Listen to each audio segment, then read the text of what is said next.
There are also seats available in the upstairs area of the auditorium.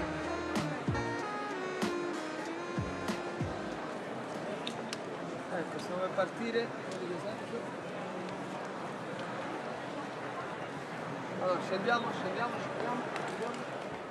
Ok, puoi entrare. Sì, apriamo. Vai, quando vuoi. Your Excellencies, Eccellenze, ladies and gentlemen, good morning and welcome to the Ukraine Recovery Conference 2025 here in Rome. We are deeply honored to open today's proceedings in the presence of heads of state and government, leaders of European and international institutions, and representatives of civil society, the private sector, and Ukraine's vibrant and resilient people. This is a moment of unity, responsibility, and renewed commitment across borders and sectors to support Ukraine's recovery, reconstruction, and long-term development. To open this first plenary session, we begin with the official video of the Ukraine Recovery Conference 2025.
To offer opening remarks on behalf of the host country, please welcome His Excellency Antonio Tajani, Vice President of the Council of Ministers and Minister of Foreign Affairs and International Cooperation of Italy.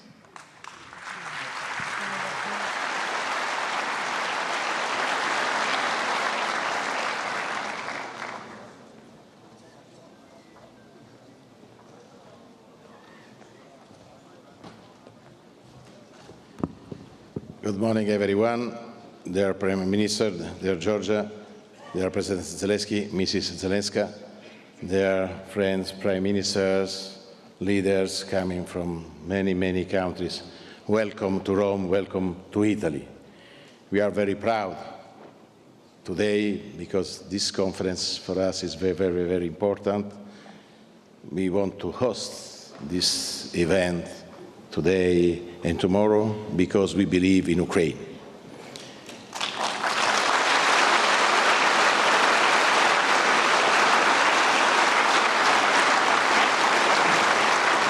This meeting is not only an economic meeting. We want to send a clear message. Ukraine is not alone. We want to back your freedom, your independence. We want to be protagonists of the reconstruction of your country, President Zelensky. Allow me to speak in my mother tongue for 1 minute. Noi abbiamo fortemente voluto. So we absolutely strongly wanted the President of the Council, me, myself, so we wanted this conference to take place in Italy, in our capital city, in Rome, because this is to show that we are united. I mean, there's a big, strong unity between different free countries, together with the help of private organizations and companies, to make sure we can send a concrete, tangible support to Ukraine, because we all want to rebuild it after the shameful, unjust attack in Ukraine. Even last night, there have been attacks not against the Ukrainian armed forces, but against the civil population, civilians, and the city of Kiev. This is unacceptable. We work for peace. We want to build peace. We want the Ukrainian people stop suffering. This is why we put together this conference with a list of meetings coming before today's meeting. So we met in the city of Verona, we met in Brussels. Now, this is what we have done because, well, actually, we just wanted to meet so many companies. And I'm so happy, so glad that many companies have accepted. Today, we have 500 Italian companies attending the meeting. This means that the private sector, together with institutions, well, thank you so much, because you are ready to do much for Ukraine. Protecting, defending, if you will, Ukraine, it's something that concerns all of us, not only Ukrainians. This is something that concerns democracy, and this is the reason why what is really important is to be the protagonist of the reconstruction and the recovery phase. Hopefully, as soon as possible, we will see the end of this incredible war that was starting violating all the rules of the international law. Well, at the same time, we want the reconstruction and the recovery to also take place during the war, because the Ukrainian people cannot do without the fundamental, crucial infrastructures, for example, the electricity grid, or, for example, many, many other infrastructures which are fundamental for the country, so that they can keep living day in, day out. And once again, they've been so brave to go through, this long winter. I really would like to thank Ukrainians for how strong they are. Once again, they deserve freedom. So freedom still exists in Ukraine. So altogether, we are here to convey a message based on solidarity, support, and friendship. Italy would like to play a key role in this effort, and I would like to thank all those who accepted to take part in this event. We have so many chiefs of state, the chiefs of government, the president of the European Union, leaders from all over the world, the financial institutions, and private citizens. All together, we can do many things. We will invest billions and billions of euros. Also would like to thank the United States for this big effort. So we will do all what we can to offer the freedom to Ukrainians. Never alone, Slava Ukraine. So I really would like to open this conference.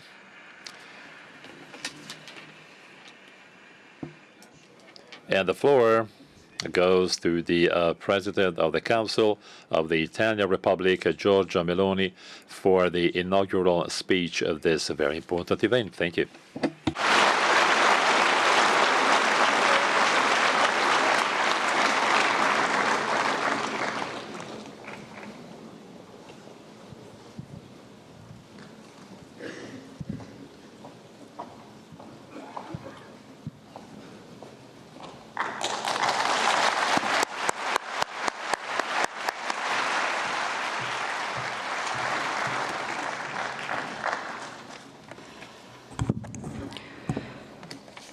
Dear colleagues, here, dear President Zelensky, dear Olona, thank you for being here. It's an honor, it's a pleasure. Allow me, as the Minister of Foreign Affairs, Antonio Tajani, already did, to speak this morning in my mother tongue, for we're in Rome. Buongiorno a tutti, grazie.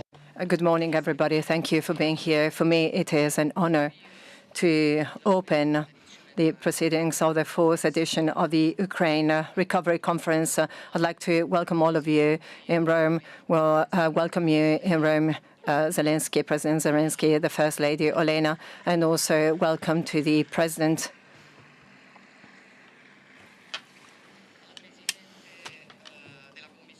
of the Commission, President of the Council of Europe, the heads of state, the many colleagues that have come to Rome today to take part in this very important initiative. All the delegations are here with us.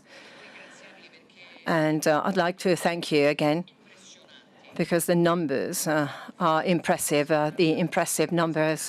70 countries represented, more than 40 international organizations, thousands of companies, businesses, representatives of the civil society. This all represents and shows better than any other initiative what kind of future altogether we want for Ukraine. And also, we are so convinced that we will reach it. We believe in that future. For those who will have the possibility to be up here on the stage, well, this is quite impressive, I must tell you. And once again, I'd like to thank Tajani, the Minister of Foreign Affairs, the Farnesina, and all the people that have contributed to the success of this event. I'd also like to thank and to express the gratitude of the other ministers of the Italian government, President of Senate, Mr. La Russa, and the leaders of governments and nations that had the responsibility to organize this conference in the past, and also those who will come after us. This very wide participation at such a high level transmits to the world a message that is extremely important. It tells us that each one of us is here to play its role for a common goal. That is to say, we want to look beyond the unbearable justice that for more than 3 years has been inflicted on the Ukrainian people. And we now have to imagine an Ukraine that is rebuilt, free and prosperous. And we want to reach that objective, not only by helping Ukraine to defend itself, by making all efforts to reach peace, as we're doing, but above all, we have to be able to imagine what it will be like afterwards. We have to rebuild what has been destroyed: schools, roads, hospitals. This is our message, the message we want to repeat today strongly. Russia is increasing its attacks against civilians, hitting infrastructure that is essential for the population, because that's been the objective since the very beginning of the war. They are trying to bring darkness, hunger, fear. And this plan has failed like others. It has failed because we have all learned that Ukrainian people are very strong, much stronger than they thought. And also it has failed because the international community has united against it by providing urgent and necessary support in order to guarantee the continuity of essential services. We have to remember that. We have to take this into account in the future. We will have to take this into account. We will have to remember those who have done all they could in order to avoid it, and those who haven't. This is why, as it is written also on the declaration of the Ministers of Finance of G7, we want to work with Ukraine also to make sure that reconstruction will be at the benefit of those that haven't contributed to finance the Russian war machine.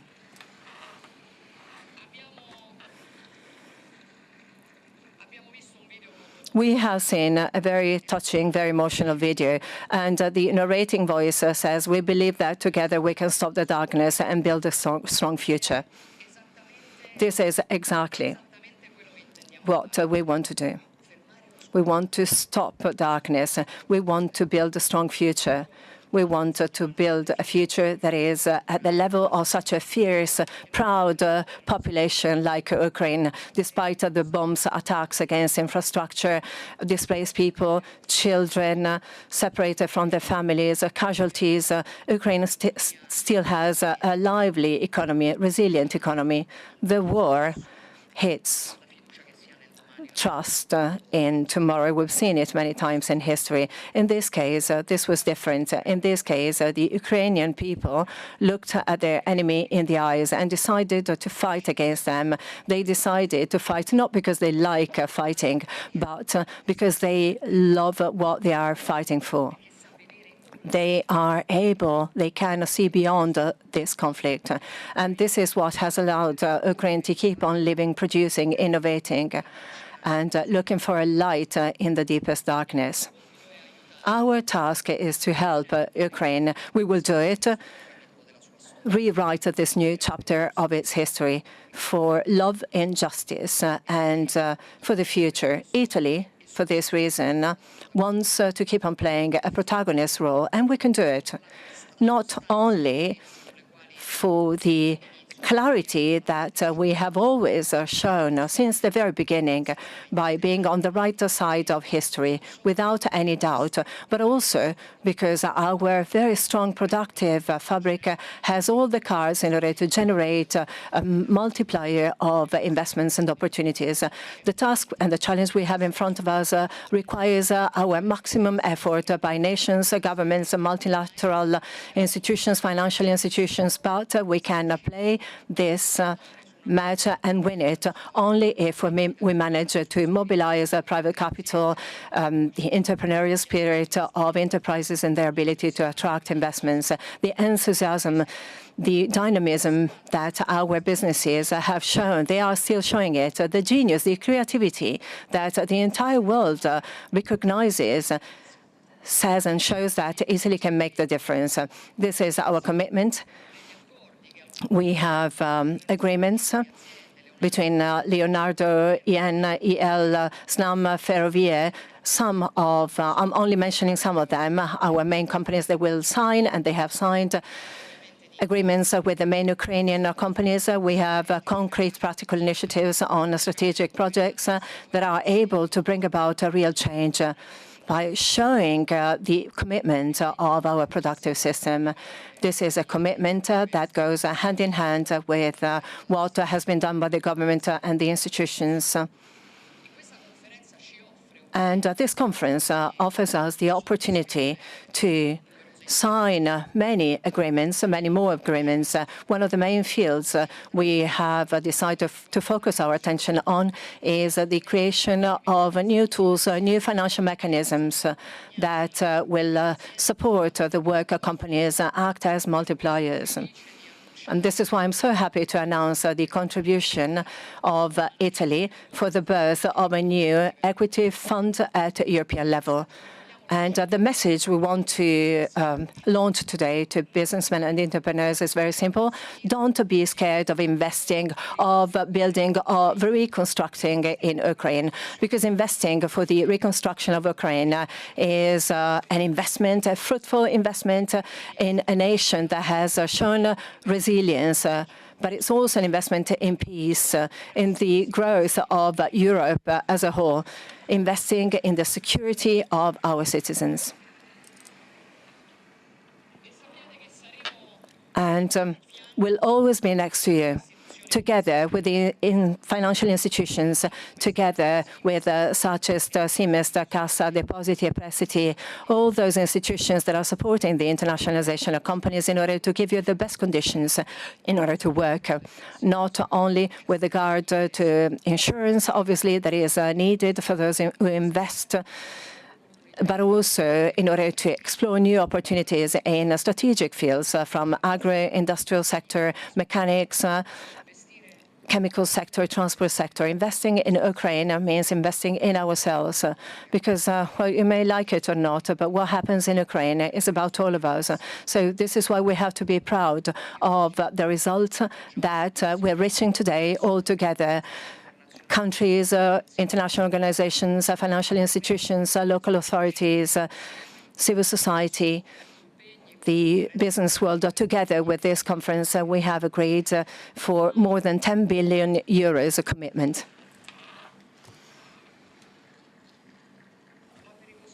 But in order to reconstruct companies that is hit by the world, money is not enough. Engineers are not enough, or architects, workers. We need something more, something else. And that is the feeling, the sentiment, and the feelings that the Ukrainian people have shown. They have a love for their country, love for freedom. They have shown the willingness to guarantee a bright future for their children. Without this, all the things we're doing would be meaningless. It is not a coincidence.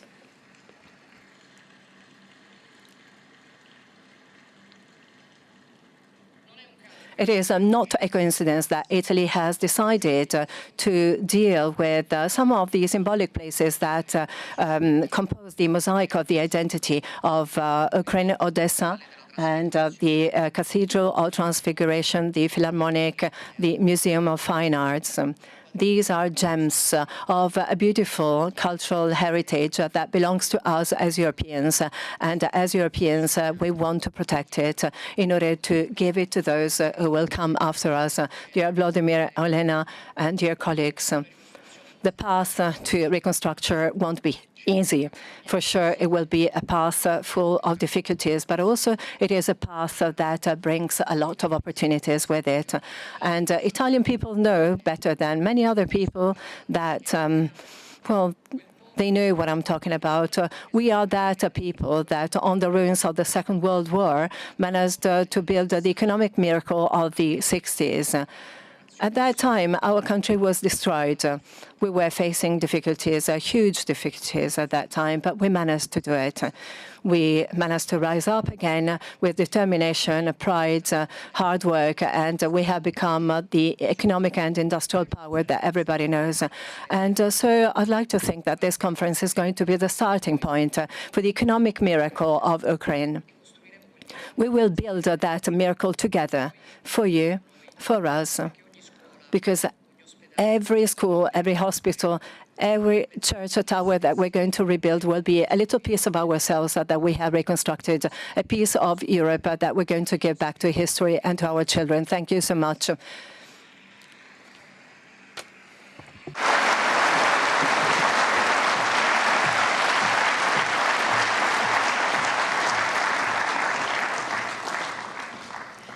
It is now our privilege. His Excellency Volodymyr Zelensky, President of Ukraine.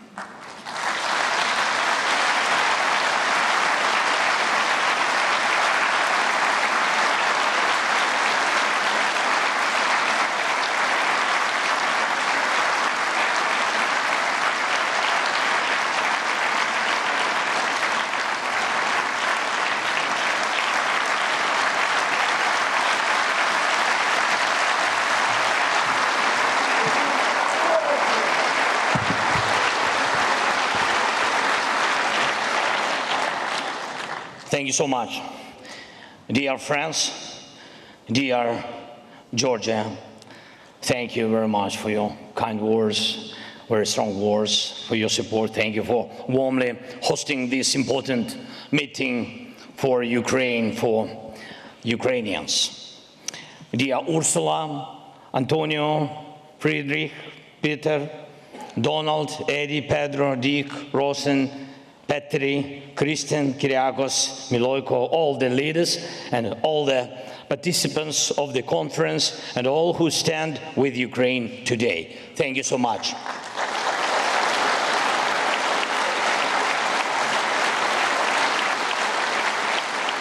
Thank you all for your attention to Ukraine, to the needs of our people, first of all, and to our shared responsibility to do everything necessary to protect life.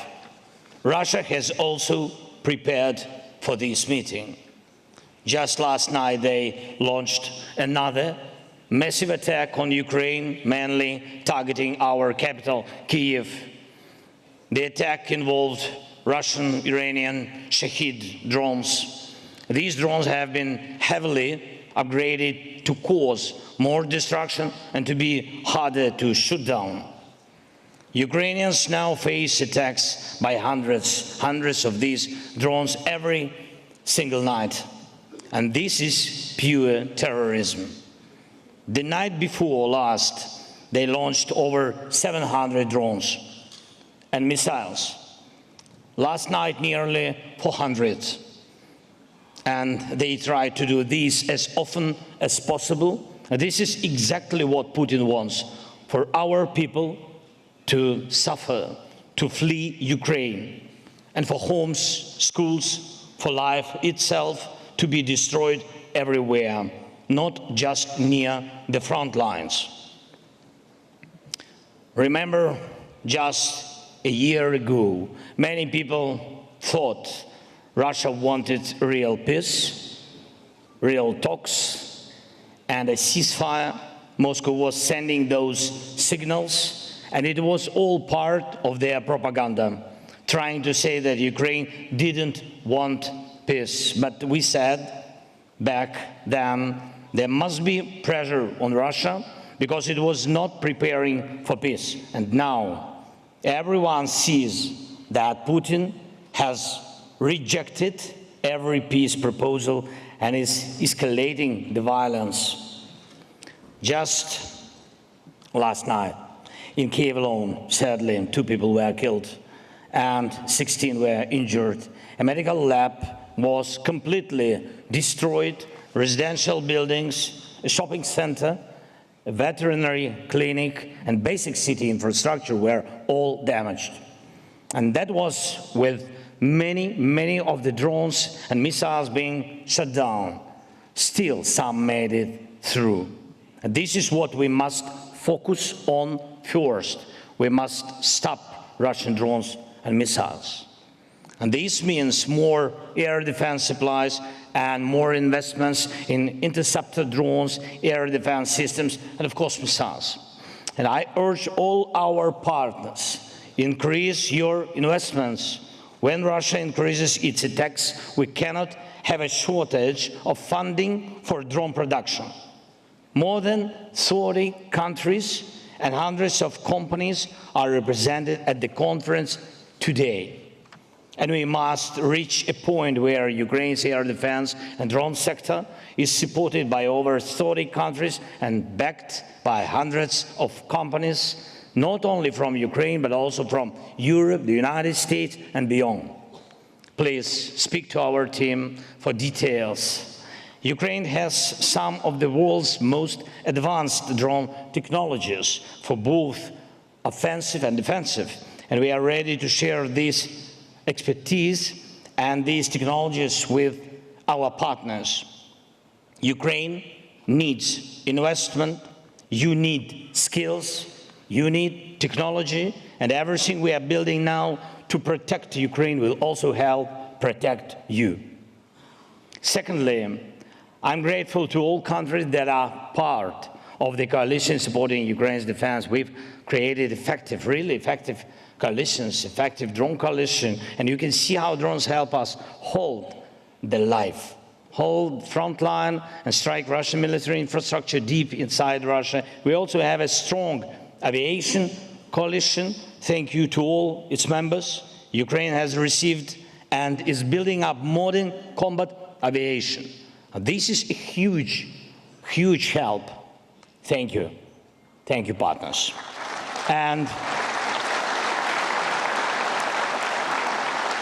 And we've done it in record time. No other country has switched from Soviet aircraft to F-16s and Mirages this quickly. Thank you to everyone who helped. And I also want to highlight the coalition to return our Ukrainian children. Children abducted by Russia. And this is a global effort involving countries from Italy to Canada, and thank you to each one. Just yesterday, I spoke with Pope Leo about how the Vatican can support this work, and it already is. Today, I'll discuss this with Georgia and other leaders as well, and we must explore every possible way to bring our children back home to their families, to Ukraine, so they don't forget who they are.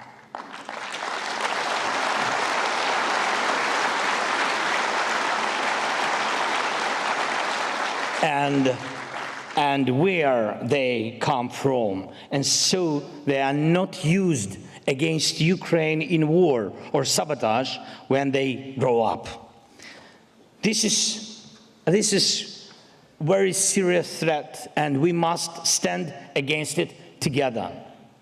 Just like these coalitions are working, we now need to build a coalition for recovery. Let this be the moment we start it. We know what Russia has destroyed, and we know what it will take to rebuild Ukraine, Ukrainian people, our lives. A systematic approach is needed, a coalition with clear leadership, countries and companies that can lead and bring others with them. And we also need a clear recovery plan. Think of the role the Marshall Plan played in rebuilding and transforming Europe. That's why Europe has enjoyed peace and economic growth for so many decades. And now we have real opportunity to spark a new wave of progress. We need a Marshall Plan style approach, and we should develop it together. Rebuilding Ukraine is not just about our country. It's also about your countries, your companies, your technology, your jobs. The way we rebuild our country can also modernize your infrastructure and industries. And I ask you to support the Recovery Coalition and help define specific financing mechanisms. We must clearly agree that frozen Russian assets should go toward Ukraine's recovery.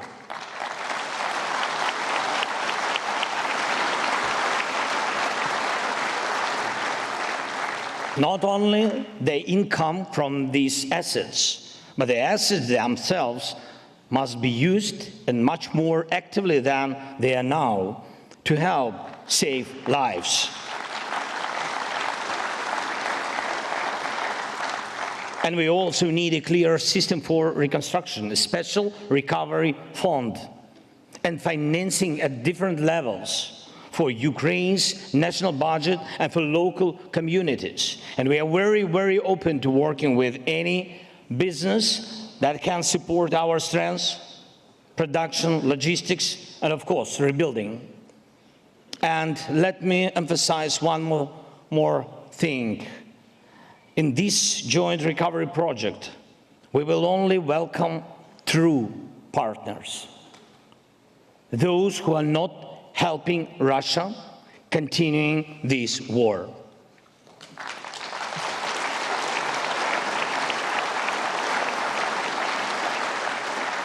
Only friends are invited to be a part of Ukraine's economic and technological recovery. And one last thing. We are already preparing for the next winter. And we've already gone through 3 winters during this full-scale war. And of course, first of all, thank you to everyone who helped us then. Thank you. And we need to keep working together to get through the next winter as well.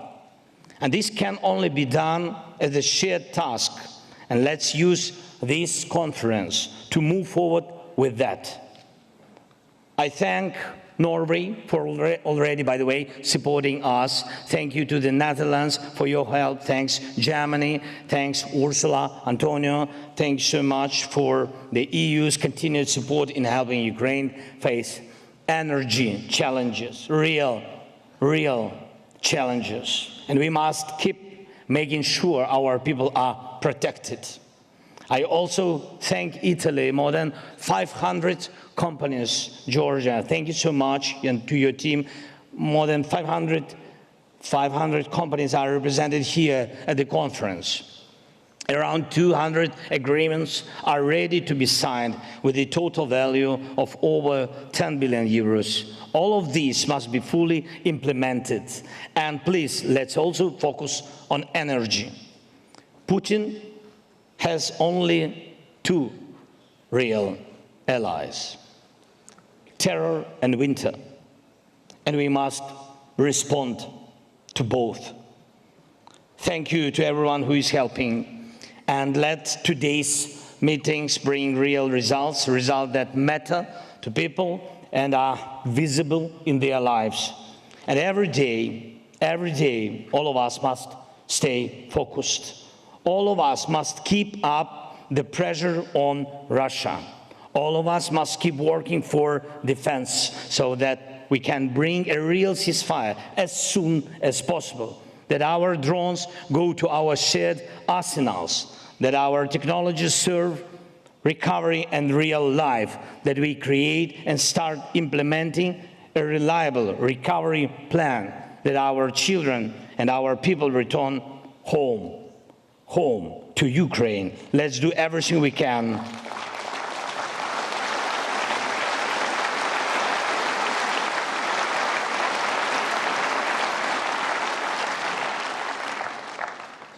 Let's do everything we can for real peace as soon as possible. Just peace. Slava Ukraini!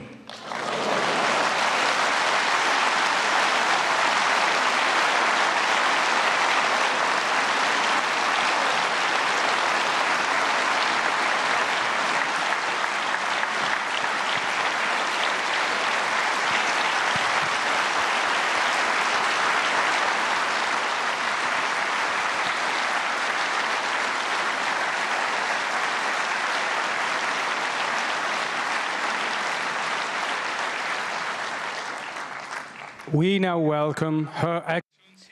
Diamo il benvenuto ora a Sua Eccellenza Ursula von der Leyen, Presidente della Commissione europea.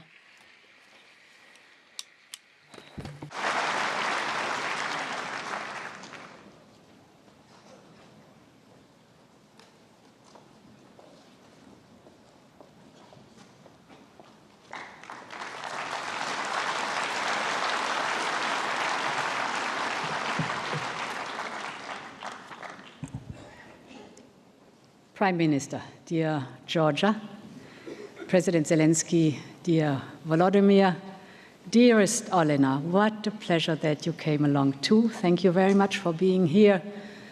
Fellow leaders, excellencies, ladies and gentlemen, I remember very well the first Ukraine Recovery Conference 3 years ago.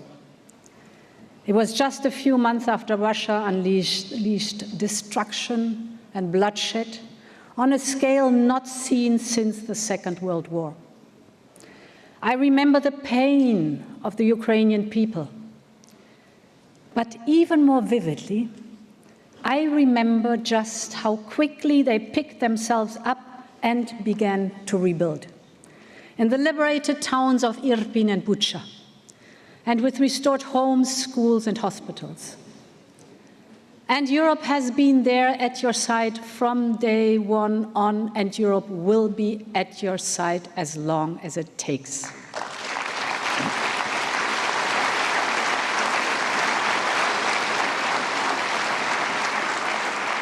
Today, we gather here in this eternal city to show our enduring commitment to Ukraine. Our resolve is unflinching, our support unwavering, because we will always be at Ukraine's side, and you can count on us. Now more than ever, Ukraine can count on Europe.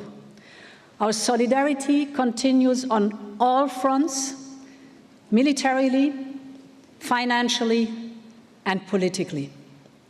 And let me start with the military side. Ukraine's military has done what many said was impossible. They reached holding back the Russians and crippling their navy and their bomber fleet. This is impressive. Ukraine is the frontier of military innovation. But Russia's arms race continues. This is a war from Russia of resources and competing defense systems, as much as it is a war of values. So we must continue to invest in Ukraine's defense and tech primacy. Our Defense Readiness 2030 plan will be key. It will make available the necessary resources and fiscal space to deliver a surge in military capabilities. And it will boost investment in Ukraine's defense industry. In addition, supporting Ukraine will also allow member states to reach their NATO target of 3.5 plus 1.5% of GDP. All told, over 800 billion euros can be mobilized, so there is sufficient finance. But we also need to organize to ensure that the needs of the member states and Ukraine can be matched. And this is why we will be working through the SAFE instrument to create a mechanism to bring this together. As you said, Volodymyr, Ukraine has cutting-edge weapon systems, and Ukraine can deliver really fast and at low cost. This is precisely what we need in the European Union. But as you said, Volodymyr, Ukraine's defense industry is only operating at 60% of capacity. Now, our member states can take their SAFE loans and procure directly from Ukraine's defense industry. For our member states, it's high quality, fast and cheap. For Ukraine, it's both crucial revenues, but also the opportunity to strengthen its defense industrial base. To my second point, since the full-scale invasion, Europe has been and will stay Ukraine's largest donor, with almost 165 billion euros of support.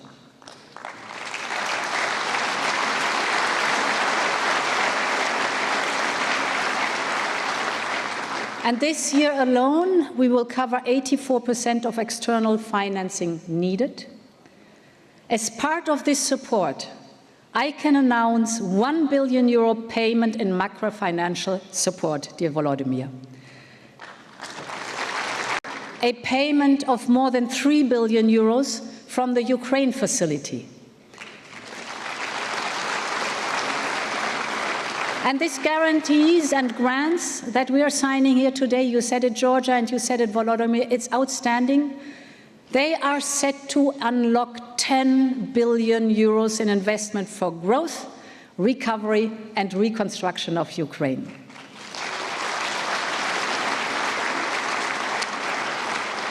And we will ensure that Ukraine is supported until 2028 and beyond, when the new European budget kicks in. The new partnership with Ukraine will also play a key role in boosting private sector investment. That will be critical to reconstruction. And we will be able to build on strong foundations. Volodymyr, I listened very carefully. You said we need a special reconstruction fund. I am particularly pleased to announce today the European Flagship Fund for the Reconstruction of Ukraine, the largest equity fund globally to support reconstruction.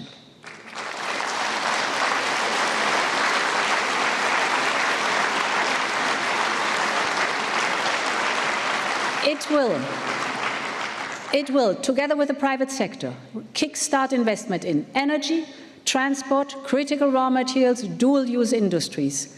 We are literally taking a stake in Ukraine's future by leveraging public money to bring large-scale private sector's investments and help the rebuild of the country.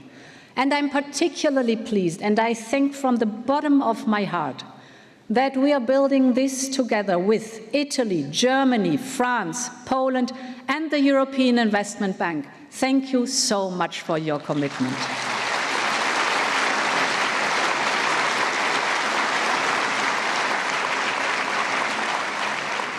And I trust others will be eager to join.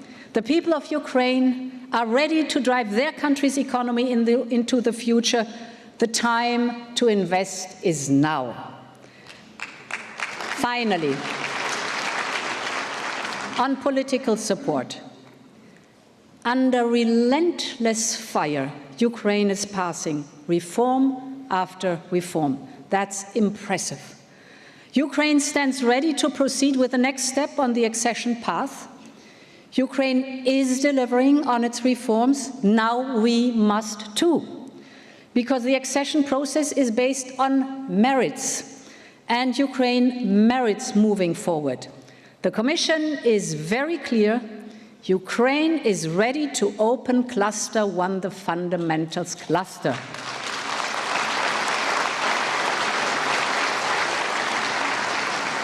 Now we have to act to move forward for millions of Ukrainians, soldiers, teachers, doctors, farmers, you name it, for Ukrainians from all walks of life. And for them, the future has two flags: the flags of Ukraine and the flags of Europe.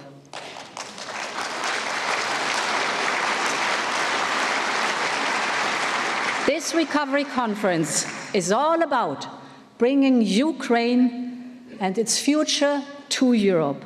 And Ukraine's future is in Europe. Let's make it happen together. Slava Ukraini, long live Europe.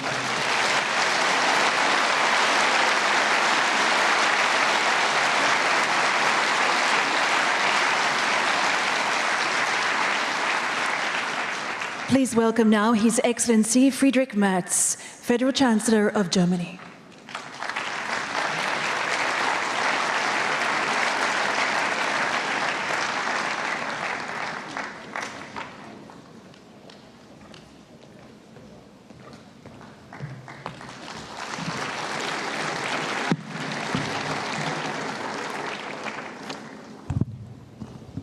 Dear Prime Minister, dear Georgia, dear Volodymyr, dear Elena, Excellencies, colleagues, friends, ladies and gentlemen, friends of Ukraine.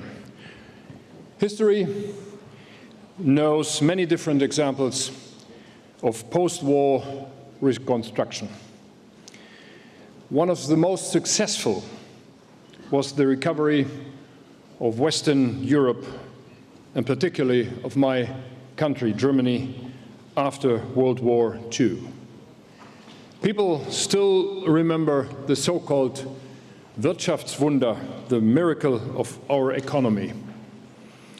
I don't mean to draw any misleading historical comparisons, but some of the recipes that were applied back then can still serve us when we focus at Ukraine's recovery today.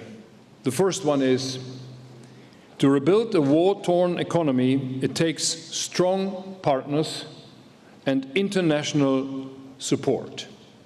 And Ukraine has strong international partners, all of us gathered here today.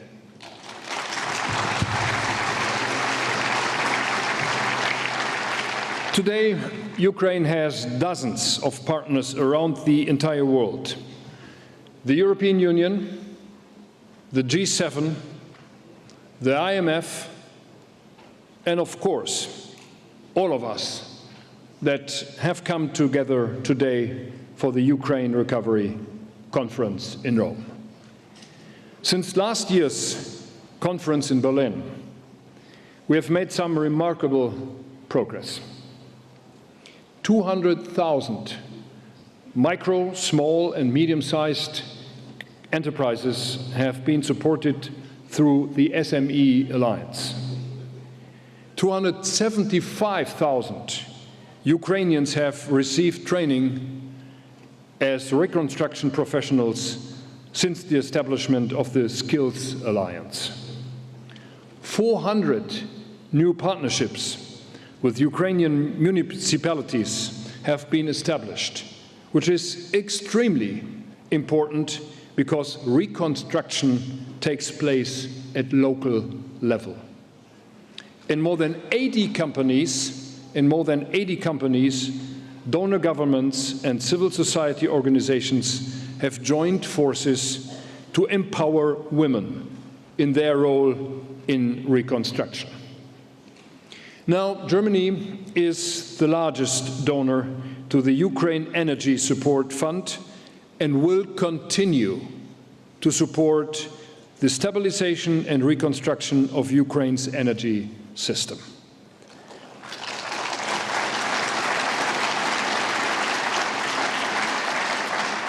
Together with international partners, we are developing the Ukrainian Business Development Fund, modeled on Germany's so-called KfW, Kreditanstalt für Wiederaufbau, which financed Germany's reconstruction after World War II. Volodymyr, you mentioned the Marshall Fund already. When you visited me in Berlin in May, a couple of weeks ago, we agreed to take the defense industrial cooperation between our two countries to a higher level. These measures underline our confidence in Ukraine's future. And here is a second lever able to turn Ukraine's reconstruction into the economic miracle we all hope to see. That lever is Ukraine's successful European integration. To be very clear on this, we fully support Ukraine on its path to EU membership.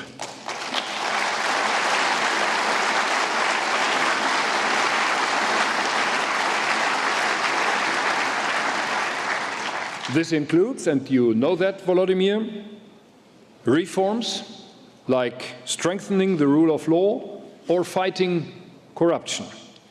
And we are encouraging our Ukrainian friends to keep advancing along this path, which is the path leading to freedom and prosperity within the European Union. Let me, ladies and gentlemen, dear friends, mention a third quintessential lever for economic recovery. Economic growth requires freedom for the private sector to flourish. This is particularly important in the case of Ukraine because the enormous cost of reconstruction cannot be financed through public funds alone. This is why you, Volodymyr, and I, when we met in Berlin a few weeks ago, met German companies which are active in Ukraine. What I can report back from that meeting is the enormous interest of private businesses in participating in Ukraine's reconstruction. With the Business Advisory Council initiated last year in Berlin, we have an excellent tool to engaging the private sector in the reconstruction efforts. And I'd like to thank Christian Bruch, CEO of Siemens Energy, for his commitment to the Council's establishment, and I look forward to its work under the new leadership of Barbara Cimino doing this work in this Council. Many thanks for your commitment. Now today I'm pleased that, and that was already mentioned by you, Ursula, we can announce the launch of the European Flagship Fund for the reconstruction of Ukraine together with the European Union, together with the EU Commission, the European Investment Bank, with Italy, Poland and France. And I myself and the German government, we fully support its goal to mobilize large volumes of private investment for the reconstruction of Ukraine. Ladies and gentlemen, of course, the ultimate prerequisite for Ukraine's lasting recovery is simply peace. Ukraine is committed to achieving a just peace. But while Ukraine has agreed to an immediate ceasefire without any preconditions, Russia keeps sending daily proof that it wants to continue or even intensify its brutal war of aggression. Thousands of drones and missiles destroying civilian infrastructure, killing and terrorizing Ukrainian men, women and children. This has to end. It therefore remains our political duty to increase pressure on Russia in order to change President Putin's calculus and bring him to the negotiating table. And may I be frank from this place as well. We are preparing package number 18 within the European Union of sanctions against Russia. There is only one member state missing to agree on that.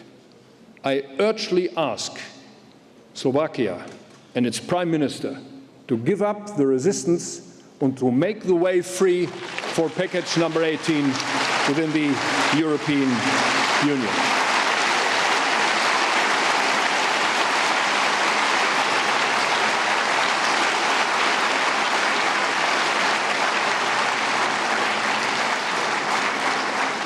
So let me end by reassuring you, Volodymyr, again, and our Ukrainian friends, that our support for your country is unwavering. Thanks to the Italian government and to you, Georgia, for hosting this important conference. Thanks to all of you for standing with Ukraine. In finalizing, I have two messages. The one goes to Moscow and to President Putin. The message is quite simple. We will not give up.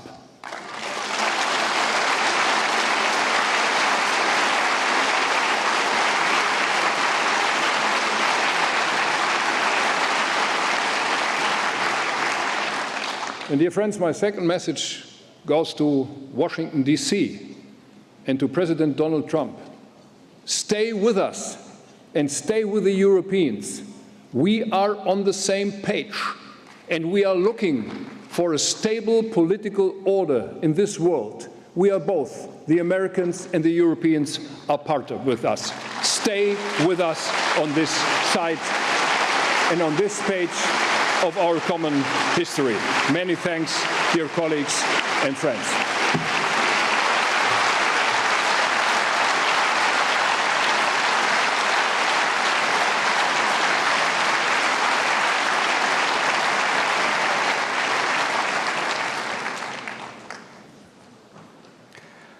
We are pleased to invite His Excellency Donald Tusk, Prime Minister of Poland.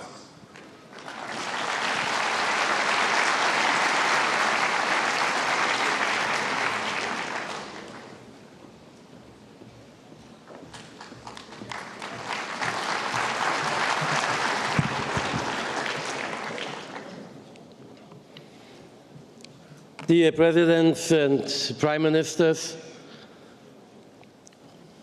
dear Georgia, dear Volodymyr and Olena, dear friends of Ukraine,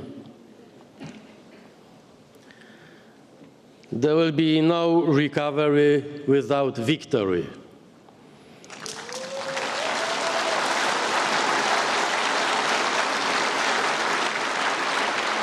We are meeting here today to discuss how to help Ukraine not only to survive, but to win and to rise again.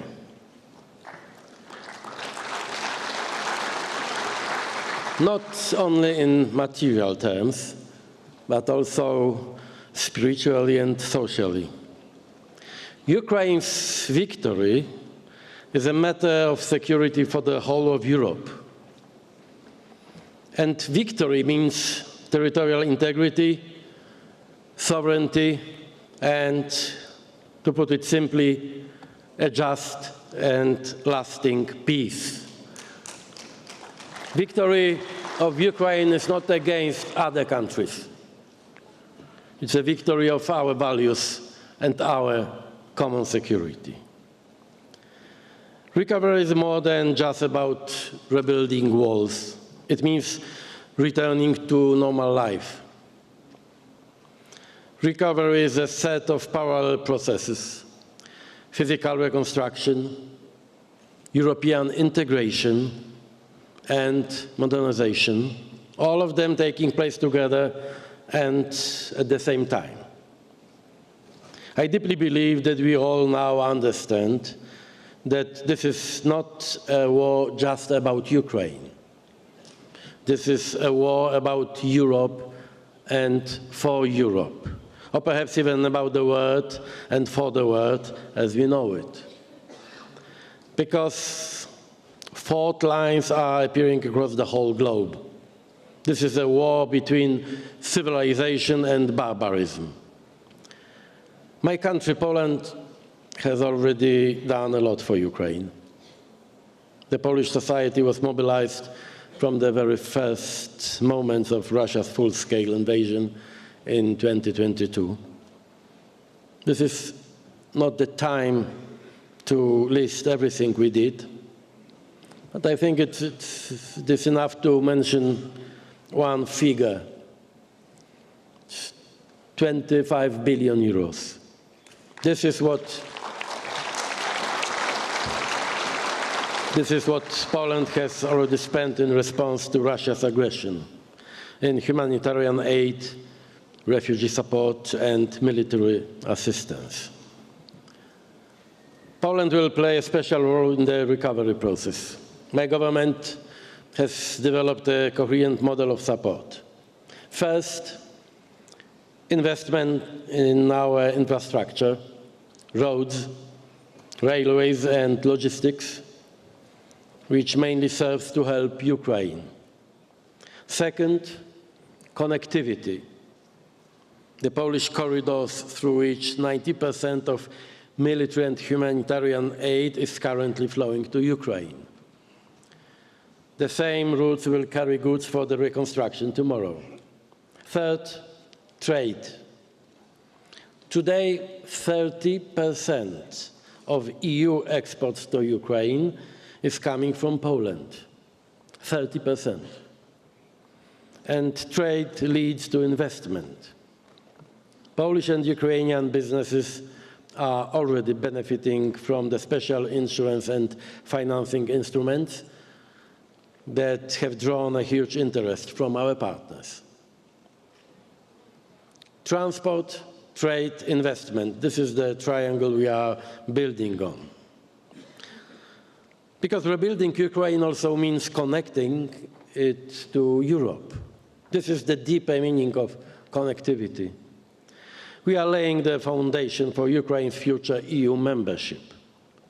From the perspective of Poland and many Central European states, a free and sovereign Ukraine means a more secure European Union. But Ukraine is not only a country in need. It is also a country that inspires,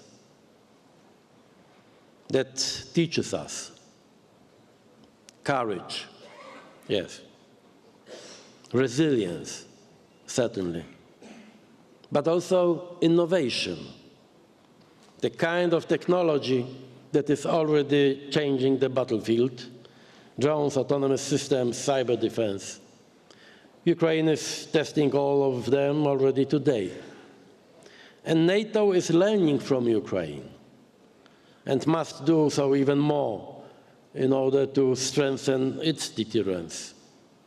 Poland is ready and willing to cooperate in this field, because what Ukraine is learning today may save us all tomorrow. This is why I must stress: we are at a defining moment, now, today.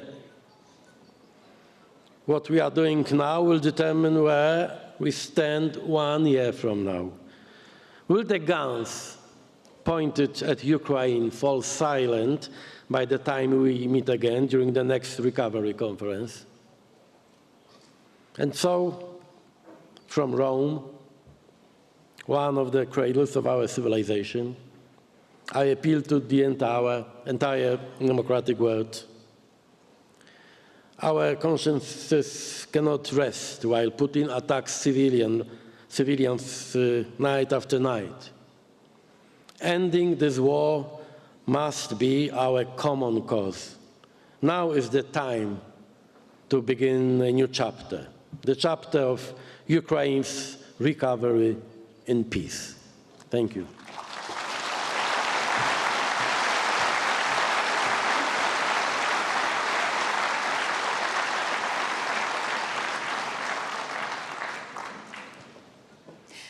We We are now honoured to hear a special address by Her Excellency Olena Zelenska, First Lady of Ukraine.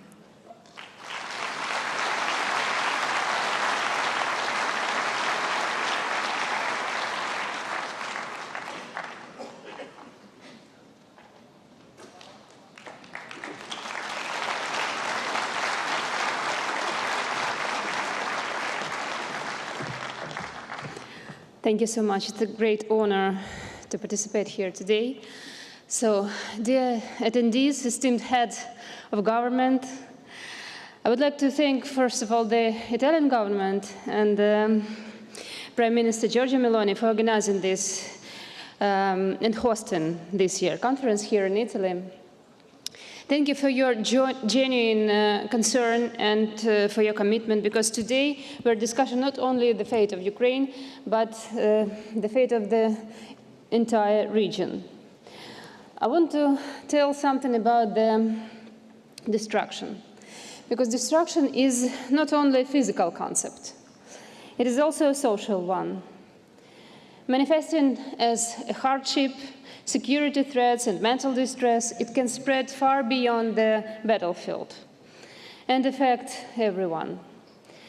And it already has. For all these recent months, precisely as long as Russia has been stalling negotiations, the aggressor has been shelling Ukraine with particular cruelty night after night. And last night, unfortunately, was no exception. In June alone, can you imagine, in June alone, Russia launched more than 330 missiles, alongside nearly 80 ballistic ones, over 5,000 combat drones, and 5,000 aerial bombs at Ukrainian cities. The scale of destruction is difficult to describe. Yet those among our international partners who recently visited Kyiv and saw apartment buildings shattered by ballistic strikes say that they have never seen anything like this. A gaping void where floors once stood, where people once lived. In 2 residential buildings in the capital destroyed this June, more than 30 lives were lost. And nothing will bring back these people, these parents, these children, these families, their unique lives taken by the aggressor. Today I want to emphasize this above all else. What matters most in rebuilding any country is its people. Buildings without people, enterprises without people, a country without people, that is not a country, it's a memorial. In Ukraine, we have learned this through pain, and we would not wish such suffering on anyone. And so, amid fierce defense, we have made saving lives our top priority, in every sense, physical, social, and mental.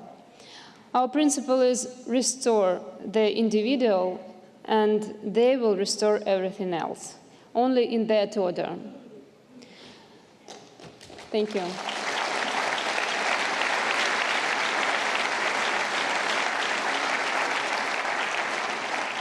Today, our experts will share the details of how this principle is being implemented across the recovery agenda. Allow me to briefly highlight a few areas in which I am personally involved. Mental health recovery. When a building is destroyed, what remains is not only rubble and graves.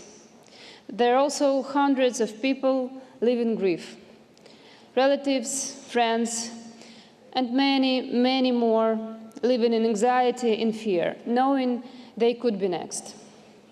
According to the latest sociological studies, more than 80% of Ukrainians are living in a chronic state of stress and emotional strain.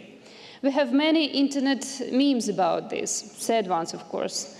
The kind where after yet another shelling, people write in work chats, survived, so I'm going to go to work today.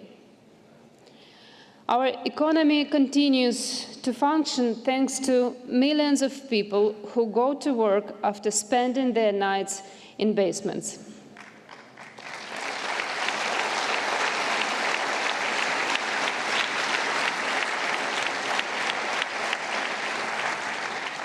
But in those moments, the main emotions they carry are fatigue, tension, and despair. Already in the first months of the Russian invasion, Ukraine responded to this challenge with the All Ukrainian Mental Health Program, How Are You?, which I patronize. It is a full support system in which all ministers, regions, and communities are involved and work in coordination. It is a network of services where various mental health service providers know about one another, because only in this way can a person avoid getting lost in their search for help. The key principle, mental health in all sectors and all policies, is now enshrined in law, signaling that change is irreversible. Right now, it is critically important for Ukraine not to lose momentum and to continue backing changes in state policies in this area. Much effort is also being directed towards scaling up to ensure that mental health services reach every community, and this requires support from partners. The key actor in this field is the Coordination Center of Mental Health under the Cabinet of the Ministers of Ukraine. Its representatives are part of the Ukrainian delegation here, and they are ready to respond to any of your requests and questions. When people arrive at hospitals after another Russian strike, they suffer severe injuries, blast wounds, burns, crushed limbs. Saving their lives alone is not enough. We must help them live fully again. Therefore, today, we have 11,000 rehabilitation specialists working across the country, 7 times more than in 2022.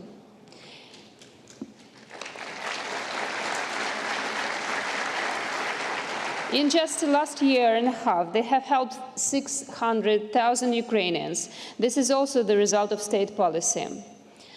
Our specialists have the opportunity to learn from colleagues in the world's best clinics, for which we are deeply grateful to those clinics and to your countries. But our own expertise has also grown to the point where we can share it. For this purpose, Ukraine has launched a medical partnership that direct international cooperation between medical institutions. I invite you to join and thank those who have already become part of it.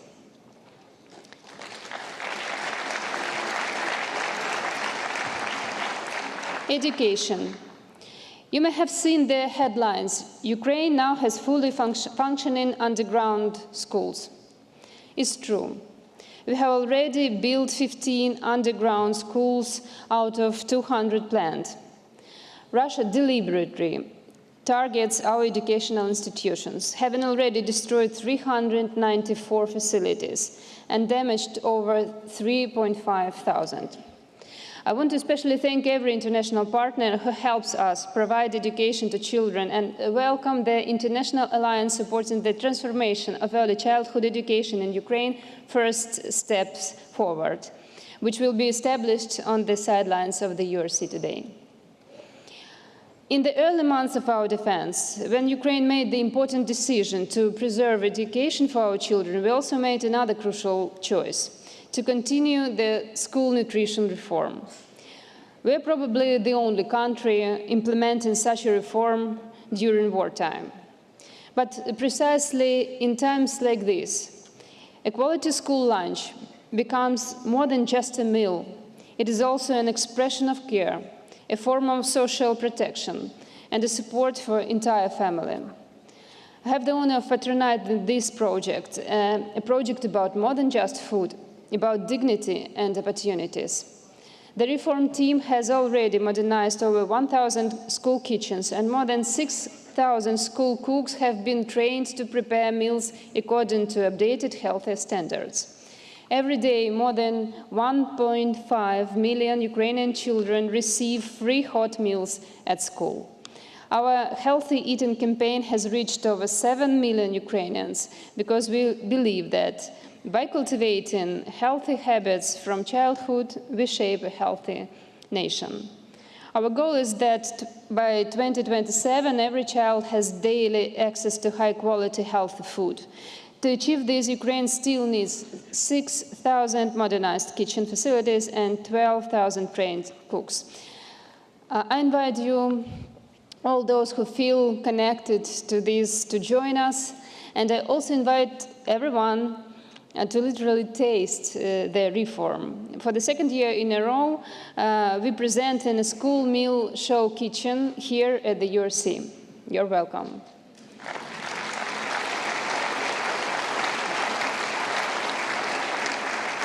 Barrier-free Ukraine is another humanitarian reform that Ukraine is carrying out under fire.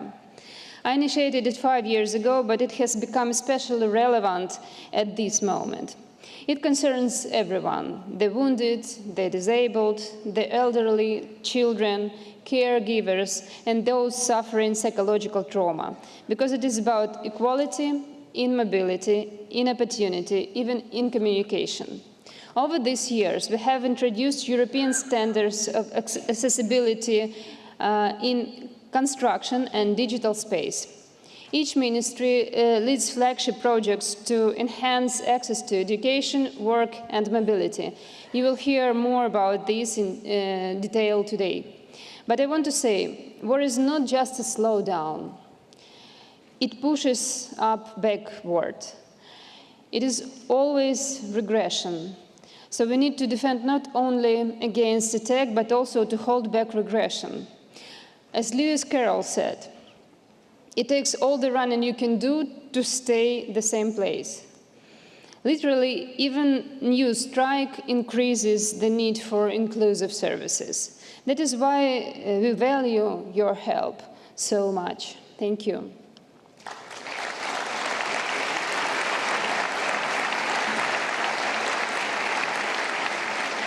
Our special expectations today is the signing of Ukraine's associated memberships in the ESF+. The gender panel at the, access to this EU structural fund will allow us to create new initiatives for education and employment and to update labor legislation. Now, with your support, we are taking a step toward a social Europe where people, their rights, security, and well-being are at the center. Gender equality. This panel will address the issue of women as their rights and needs present a distinct challenge. Today in Ukraine, 2/3 of women with young children cannot return to work due to the current state of childcare infrastructure. At the same time, women are entering fields once dominated by men in manufacturing, logistics, and the military. Most of our social workers and entrepreneurs are women. They represent a powerful, active force that needs the right conditions to thrive. The gender panel at the URC will showcase real examples of how women, including veterans, entrepreneurs, and local leaders, are already leading recovery efforts.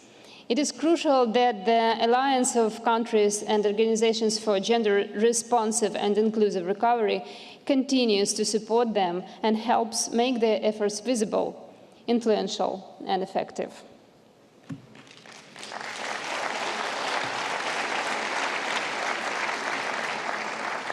Equal opportunities, education, mental health, rehabilitation, and fulfilling childhood, all these topics I have just mentioned are also at the heart of the Olena Zelenska Foundation's work. This is another way to help Ukraine recover on a human level by supporting real people, and in our case, especially children. I'll be glad to meet with you at our stand here and share more details. Italian politician Alcide De Gasperi, who once stood against fascism, said that the future is built by the hands of those who are free from hesitation. Ukrainians facing constant threats to their lives simply have no time for hesitation. We set aside all hesitation until peaceful times. And now we act. This, by the way, is one of the mental practices that helps us to hold on. We must act, even when scared, even when it's dangerous, seeing other people, their needs, and helping them. This is the best way to get distracted from fears and anxiety, tested by Ukraine. So I ask you, in all your important and valuable projects, to put people first, those who will work with it, use it, and live with it. Just as our computer browser asks us to verify that we are not robots, we must ask ourselves, is what we do humane? I'm confident that if everyone follows the rule, people first, the world will become a better place for each of us, no matter which country we live in. Thank you.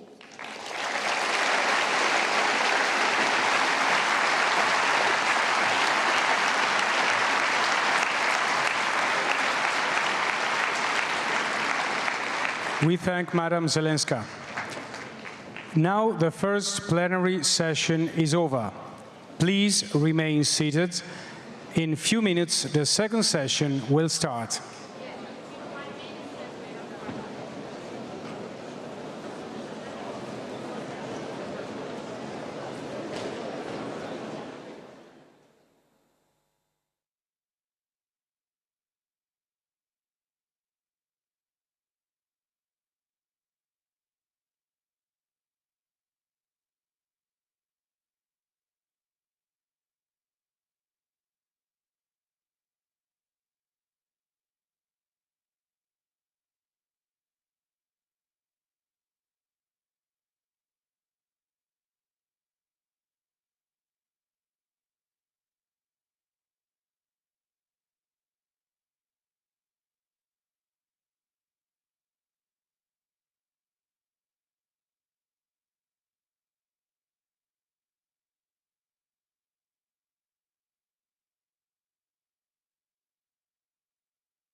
And despite his cruelty, Putin has not achieved his ultimate goal.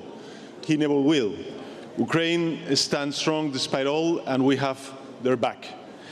Thank you, Government of Italy and Prime Minister Meloni, for organizing this conference to show that we remain united in our determination. And thank you, Prime Minister Tusk, for hosting the next conference in 2026. We hope that by then this nightmare will be over. Spain's support has been solid and continued.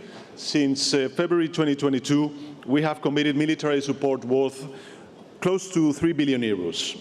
We have allocated 110 million euros in humanitarian action, from building safe havens for children and teachers to supporting mobile maternity units, and we have channeled 840 million euros in financial aid. Offering safe environments to displaced Ukrainians has been also a top priority for my government. Spain hosts the fourth largest displaced community in the European Union with over 245 Ukrainians. They will soon have the Casa Ucrania at their service in the province of Alicante. But the war continues, and our support is more necessary than ever. Today, I will like to reiterate my country's support to Ukraine with two announcements. First, we will open a new office for the reconstruction of Ukraine in the capital of Spain, in Madrid, to support Spain's engagement in building a better future for all Ukrainians. It will help leverage official financial instruments, ensure institutional coordination, and enable regular visits to Ukraine by private sector actors that can prove instrumental in the reconstruction and modernization efforts. And second, in the coming months, we will convene a new meeting of the Spain-Ukraine Joint Commission in Madrid, together with the Business Forum, to enable business-to-business ties. The Spanish companies are at the forefront in areas such as health, energy, water, management, railways, infrastructure, agri-food, digitalization, and defense. Encouraging their participation in the reconstruction of Ukraine will tighten our bilateral relationship and nurture European stability and security. Dear colleagues, I would like to finish my statement with a message of hope. As in the recent UN conference in Seville, this meeting in Rome, the city of the European treaties and the Rome Statute, shows that multilateralism is not just relevant, it is indispensable. Europe has suffered the most atrocious wars, but we're living proof that peace and international law are the only enduring path to stability and progress. That is why I am confident that Ukraine will write a new chapter of peace, security, and prosperity on the continent, and will ultimately complete its journey towards full membership in the European Union. Thank you very much.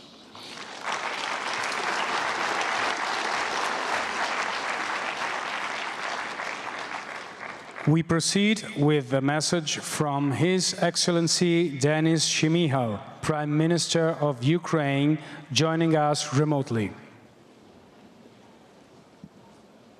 Distinguished partners and colleagues, Excellencies, dear Presidents and Prime Ministers, dear heads of European institutions, esteemed leaders of international organizations and financial institutions, dear friends, dear partners, ladies and gentlemen. We have had another very difficult night today. Russians' ballistic missiles and drones killed and injured civilians, but we stand. We stand because of our defenders and because of your unwavering support. Thank you for this. Today, we gathered for the 4th Ukraine Recovery Conference, and our shared goal is to rebuild and modernize Ukraine, overcome the consequences of a devastating war, and secure prosperity for our country, for Europe, and for the entire free world. I thank all of you who have stood with Ukraine and the Ukrainian people in solidarity, side by side, through every stage of this struggle. My sincere appreciation goes to our generous host, our Italian friends, Prime Minister Giorgia Meloni and Foreign Minister Antonio Tajani. Thank you. Thank you, President of the European Commission, Ursula von der Leyen, for your solidarity. And thank you for your strong announcement in support of Ukraine.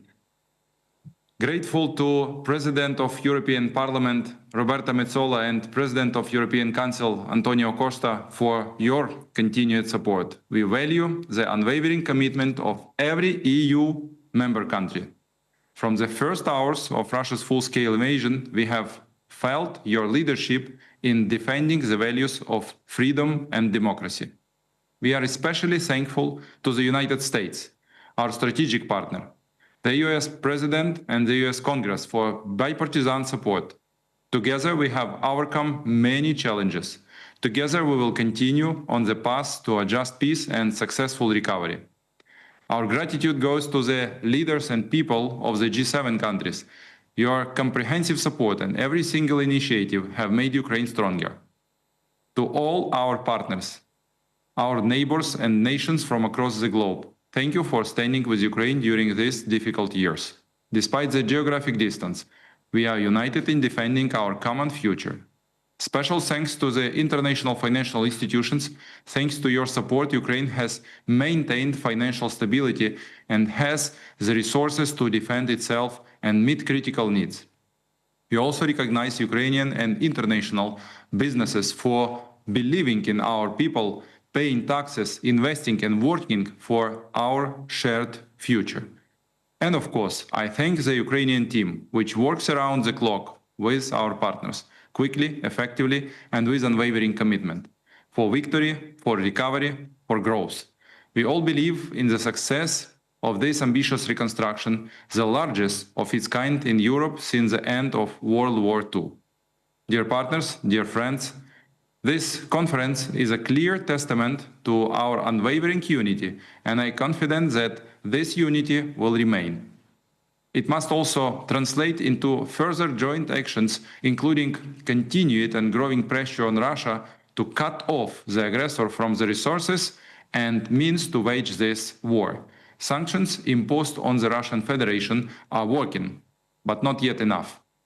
They must be further strengthened, especially against the energy and banking sector, the shadow fleet, and through the introduction of secondary sanctions, we continue to insist on the full confiscation of frozen Russian state assets. These resources must be used for Ukraine's recovery. It will be fair and it will be effective. Russia must pay for its crimes. It will pay in hard currency and in individual accountability before a special tribunal for the crime of aggression against Ukraine. Dear friends, I am confident this gathering will be another important step toward Ukraine's successful recovery, toward global security, and toward the prosperity of the people of Europe and beyond. We are united in defense, we are united in recovery, we share common values, common goals, and a common great future. Thank you for your attention. Slava Ukraini!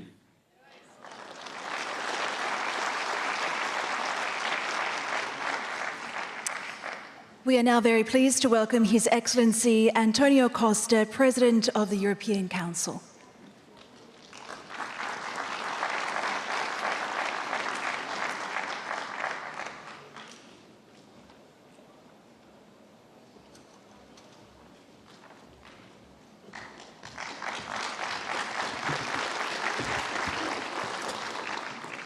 Heads of states and governments, Excellencies, Caro Antonio, dear friends, thank you for organizing this conference and for placing Ukraine's recovery and reconstruction at the heart of the international agenda.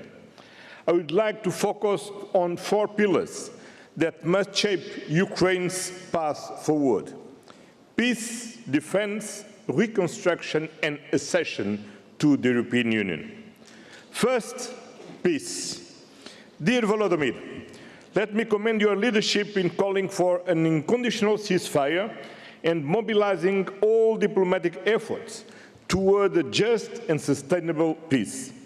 Unfortunately, Russia has responded only with more strikes, more suffering, more unjustifiable death.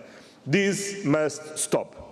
From day one, the European Union has stood and will continue to stand firmly by your side to ensure a just and lasting peace. We are doing this by increasing pressure on Russia through sanctions, by strengthening Ukraine's defense, and by deploying every diplomatic tool at our disposal to restore peace in Europe. Second, defense. Supporting Ukraine's defense is not only about military strength, it's about sovereignty and the foundation of economic recovery. Ukraine's defense sector is helping to stimulate local production, create jobs, and drive innovation, strengthening the country's economy and increasing resilience. As Ukraine rebuilds, integrating these technological advances will bolster national development and help embed Ukraine and broader European industrial and defense value chains. This is a meaningful contribution to building the Europe of defense, a path shared by all member states. As President of the European Council, I will continue to encourage member states to increase investments in Ukraine's defense sector, including through the SAFE program, which offers concrete instruments for this effort. Third, reconstruction. Ukraine's reconstruction will require a massive sustained effort from the international community, one that matches the scale of destruction and the urgency of the moment. As Ursula already announced, Ukraine can count with the European Union. But it must also be rooted in justice. Russia must be held accountable for the devastation it has caused. The aggressor must bear responsibility for rebuilding what is sought to destroy. Reconstruction is not only about buildings, it is about people and starts at local level. Local communities, municipalities, mayors, civil society, and the media are essential actors in this process. As a former mayor, I know how powerful civil society can be in meeting immediate needs, driving community-led solutions, and advancing the reforms necessary for the European Union accession. The European Union, including our cities, regions, and citizens, stands with you, and we will continue working with the Ukrainian people for a resilient, democratic, and peaceful future. Fourth, and finally, Ukraine's accession to the European Union. Enlargement is the European Union's most strategic geopolitical investment in peace, in security, and in prosperity. For Ukraine, accession is a commitment to democratic values, to rule of law, good governance, and peaceful and stable future.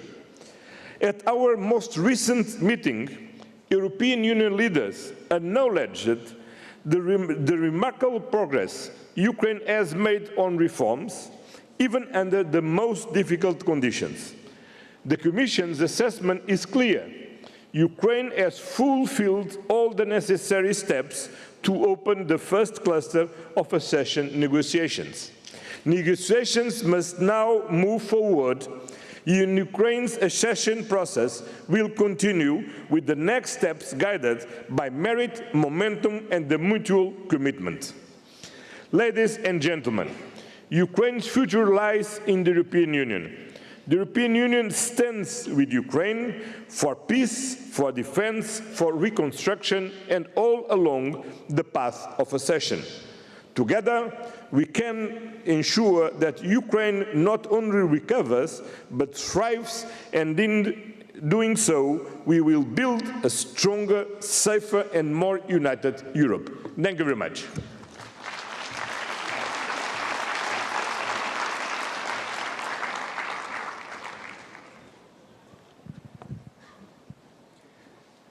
We now invite Her Excellency Maia Sandu, President of the Republic of Moldova.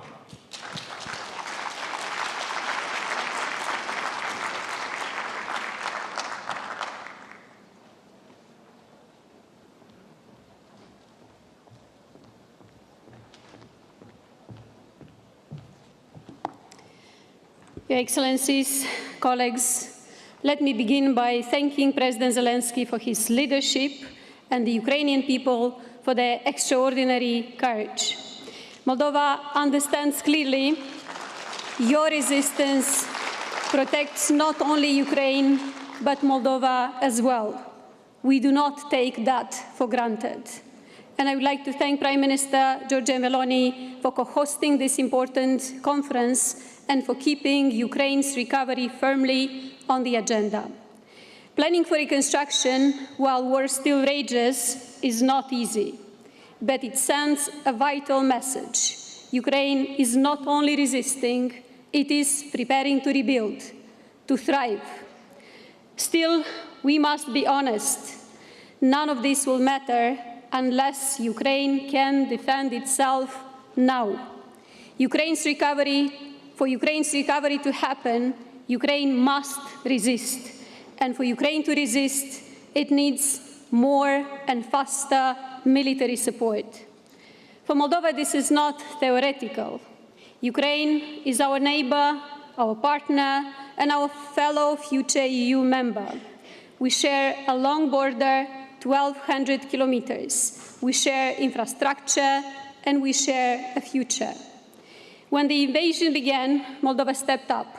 We hosted refugees, now 4% of our population. We sent humanitarian aid, trained Ukrainian deminers, supported solidarity lanes, and advocated for justice for war crimes. But most importantly, we understand that our security is shared. As we approach parliamentary elections and face growing Russian interference, we cannot afford for our 1,200-kilometer border with Ukraine to become a hostile one. A strong, democratic Moldova is a reliable security partner. Our stability reinforces Ukraine's, just as Ukraine's resilience strengthens ours. Moldova will also be a practical contributor to Ukraine's recovery. We are ready to serve as a key economic and logistics corridor, especially for Ukraine's south, from Odessa and Mykolaiv to Kherson, Dnipro, and Zaporizhia. We offer geographic proximity for speed, efficiency, and sustainability, secure infrastructure and transport links, a reliable, business-friendly environment. We are expanding our Danube port, building multimodal terminals, and improving roads and railways connecting Romania, Moldova, and Ukraine. We're strengthening electricity links and cross-border gas security with both Ukraine and Romania. Moldova has also significantly enhanced its own energy security, so here too partners will find stability.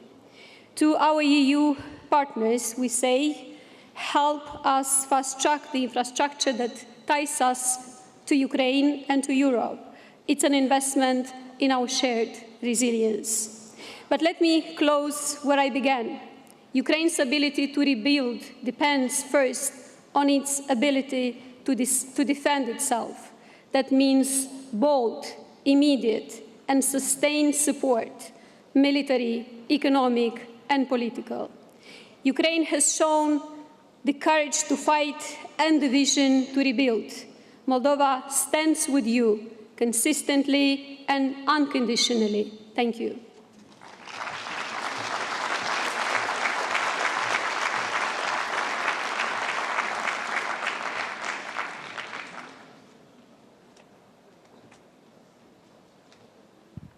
We're now glad to welcome to the stage His Excellency Petr Pavel, President of the Czech Republic.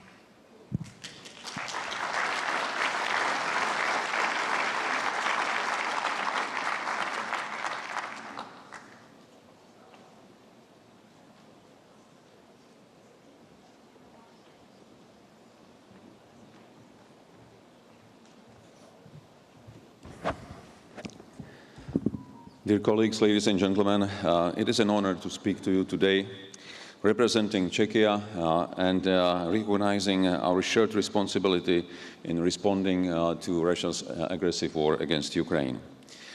When we speak of Ukraine today, we rightly speak of courage and admirable resilience in defense against ongoing Russian aggression.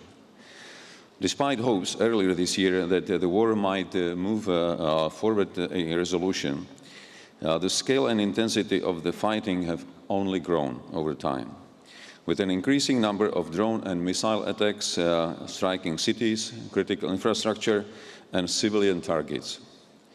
Last night was just another evidence of Russian barbarism. Even as the war rages on, and there is definitely no time to slow down our support to Ukraine, another challenge requires our full attention, no less strategic than defense and just as politically decisive. And that challenge is reconstruction of Ukraine. Even though peace is not yet in sight, we need to prepare for the day after. When the guns fall silent, we must already be in motion, with plans, resources, and partnerships ready to be activated. Ukraine's future will depend on whether the country becomes a place where people can see their own chances, a country worth investing in, returning to, and rebuilding. This is why reconstruction needs to support economic stabilization, modernization, and Ukraine's integration with the EU. It must help create the kind of future people choose to return to. A reference to the Marshall Plan made by Volodymyr Zelensky is more than symbolic. In 1947, my country was invited to join the original post-Second World War plan, and then forced by Moscow to walk away. That moment delayed our return to Europe for decades. Today, Moscow again claims the right to decide where Europe ends.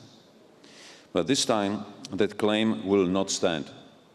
Ukraine has chosen its path, and we stand with her choice.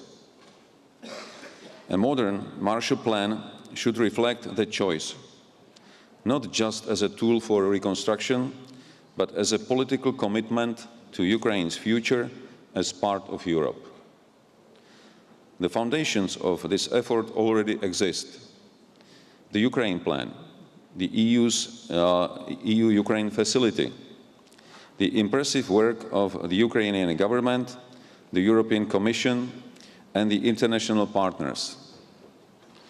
But these are only the building blocks. What we need now is a broader, more ambitious framework, one that brings together public leadership, private capital, institutional reforms, and strategic vision. Let me outline the main pillars of such a strategy, not as an exhaustive list, but as a political architecture built on key areas we believe are essential. First, we need a broader political coalition, one that brings together the EU and its member states with democratic partners such as the United States, UK, Canada, Japan, and others. Reconstruction on this scale must be built on shared responsibility and strategic alignment. Second, it is necessary to move from fragmented coordination to real governance, with a decision-making center capable of setting priorities, managing resources, and ensuring delivery and oversight. This also means deploying a single digital platform to make all projects visible, traceable, and transparent for citizens, investors, and partners alike. Third, reconstruction must be driven by private investment. There is sufficient capital in global markets to finance Ukraine's recovery. The challenge is to unlock it. This requires strong, well-targeted incentives, concessional finances, guarantees, risk insurance, and regulatory stability, all embedded in a broader framework with ESG standards and reliable public funding. Public resources will play a catalyst role in this effort. We should consider mobilizing joint EU instruments, such as, for example, common borrowing and the use of frozen Russian sovereign assets to support the recovery efforts.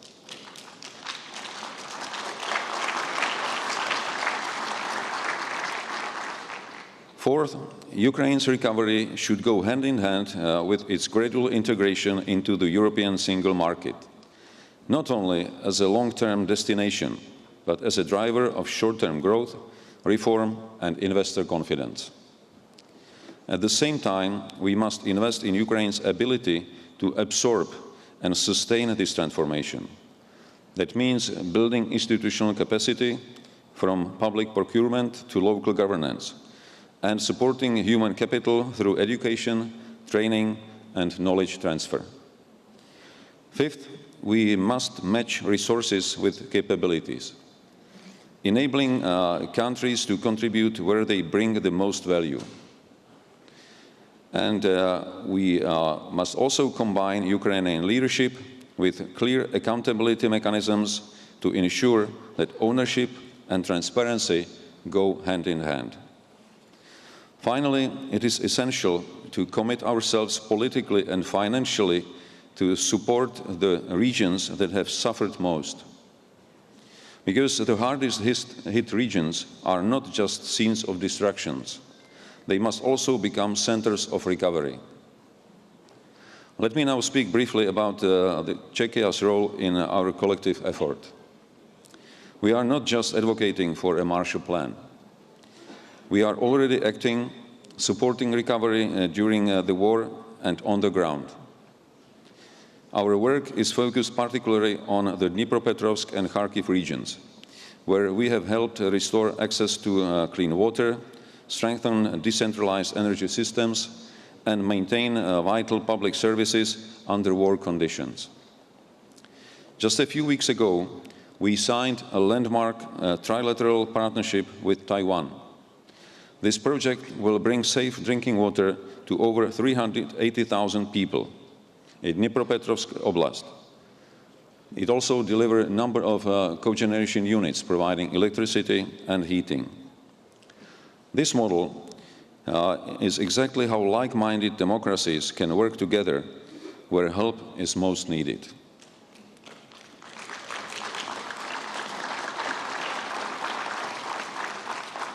We are also leading efforts in healthcare reconstructions. Through the EU's Ukraine facility, 2 Czech programs have been selected under the investment pillar, one to modernize 6 hospitals across Ukraine, and another one to support investment in critical infrastructure with a particular focus on the energy sector. Since the war began, Czechia has welcomed hundreds of thousands of Ukrainians into our society. Over 53,000 children have been integrated into our elementary schools. We have trained bilingual assistants, psychologists, and teachers to help make this transition work. Over 7,000 Ukrainian students are now enrolled in Czech universities. We are working with Ukrainian partners to develop joint academic programs in key areas such as cybersecurity, energy, environment, and public finances. We also offer targeted support for teacher training and trauma care, drawing on Czech experience in mental health and post-crisis recovery. These efforts are not temporary. They are part of a lasting investment in the skills and confidence Ukraine will need to recover. To end with, I wish to reiterate that the Central Europeans know what it means to miss an opportunity, to be denied a place in the reconstruction of our own continent. This is why it is so important to make sure that Ukraine does not suffer the same fate. Ukraine's recovery is not just about rebuilding the country. It is a strategic investment in Europe's future, in our stability, and in the credibility of what we stand for. Much has already begun, but the scale of the task demands that we stay focused, stay ambitious, and move forward together. Thank you.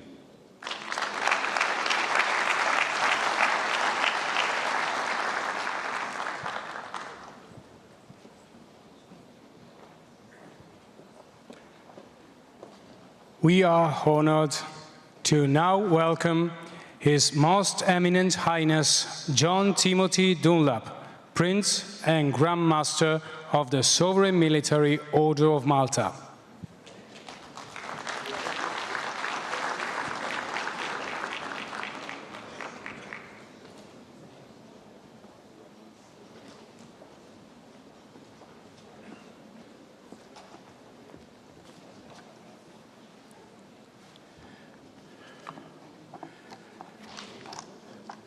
Your Excellencies, ladies and gentlemen, I'm honored to address on behalf of the Sovereign Order of Malta this most distinguished audience. We're here today at this conference, which is of utmost importance to the free and democratic world, to discuss the subject of the recovery of Ukraine. I sincerely thank Their Excellencies Prime Minister Meloni and President Zelensky for their kind invitation. The Sovereign Order of Malta and Ukraine established diplomatic relations back in 2008. Well before this, however, in 1990, months before Ukraine's declaration of independence in August 1991, the Order founded its National Relief Corps to serve the needs of the Ukrainian people. Since then, in fact, since the very beginning of post-Soviet Ukraine, the Order has been deeply rooted in the social fabric and the civil society of Ukraine. Our Relief Corps is composed of Ukrainian citizens. Time and time again, these courageous men and women overcome huge challenges and take on extremely high risks to bring relief to a suffering people. This has been especially true in the last 3 years, as the world has witnessed an escalation of the war, and with it, seemingly endless human tragedies. Soon after the outbreak of the conflict, the Order of Malta facilitated the creation of humanitarian corridors. These corridors were meant to enable the vulnerable civilian population to escape the death and destruction relentlessly bearing down on them in their villages and towns. They were the result of joint efforts on the part of the Order's Relief Corps in Ukraine, a number of the Order's Relief Corps based in neighboring countries, and in coordination with our embassy in Kiev. With the support of Malteser International, the Order has also been focused on the treatment of people who suffer from severe mental illness and psychological distress as a consequence of wartime. Make no mistake, it is women, children, the disabled, and the elderly, the most vulnerable, who suffer the most from war-related violence. Although often overlooked, this war is taking a tremendous psychological toll on the Ukrainian population. Apart from coping with physical loss of homes, the obliteration of entire towns, and the complete disruption of normal daily living patterns, the psychological trauma caused by these tragedies is frequently underestimated. Through Malteser International and the Order's other resources, we are doing our best to address this issue. We all know that the Ukrainian population is suffering immensely. We all know the consequences for Ukrainian civilians and non-military infrastructure, housing, and hospitals when they are targeted for destruction. We all know the damage that has been done and that continues to be done to people who are deliberately targeted and terrorized. And we all know that for many years to come, Ukrainians will live not only with physical disabilities, but also with deep psychological scars that will not heal easily or quickly. As I said, the dramatic traumas of war on the most vulnerable segments of the population will unfortunately have long-lasting effects. We should be prepared to make this treatment for these traumas a priority for this foreseeable future, hopefully in the context of the reconstruction of Ukraine. It is clear to us that in any given situation, there is an unbreakable link between what we are able to do on the ground and the preservation and respect for international law. Without the protective umbrella of international law, which particularly, especially the principles of rules that govern international humanitarian law, our crisis and relief work would be dangerously exposed to opponents. As such, let me make the position of the Order of Malta absolutely clear in this regard. We appealed to the provisions of international humanitarian law and declare that the deliberate targeting of civilians and relief operators, as well as the planned destruction of social services and infrastructure, are totally unacceptable. No effort should be spared to reaffirm the imperatives of international humanitarian law and the principles protecting human lives and dignity in all circumstances. In light of the above, the Order of Malta firmly believes that the conflict in Ukraine should end as soon as possible, and that the war and devastation should give way to diplomacy and negotiation. I commend the organizers for having included the human dimension in this fundamental component of this conference, and one of the cornerstones of recovery and reconstruction of Ukraine. With respect to the human dimension of the war, we believe that there are several critical areas that should be of the highest priority. These are the conditions of orphans and children, the need for ensuring the best and most comprehensive treatment of those left physically disabled, and the recognition and treatment of many psychological wounds that this tragic war has caused. Bring a just end to this conflict, an end that is based on international humanitarian principles, is a priority for everyone here today. I can assure you that the Order of Malta will continue to work toward this goal of supporting international law and international humanitarian law by deploying its resources on the ground and by lifting up its voice for an international prayer for peace. Thank you very much.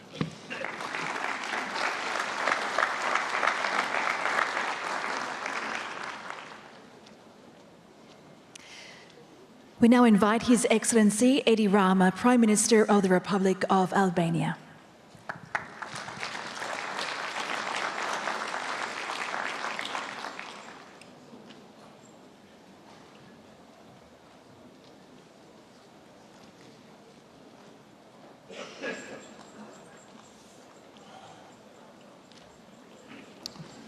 Well, I promise to be atypically short. My dear sister Georgia has reminded everyone today that all roads lead to Rome.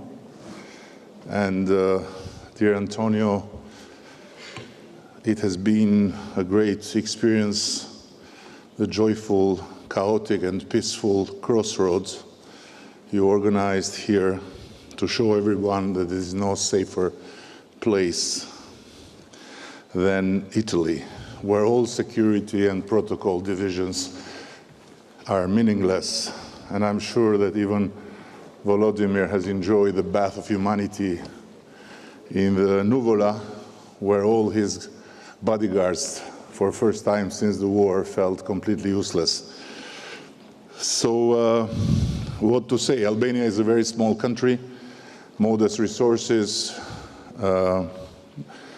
no power to change much in the battlefield, but we have been and we will be together with Italy and the European friends and partners whenever and wherever Ukraine will need us to be.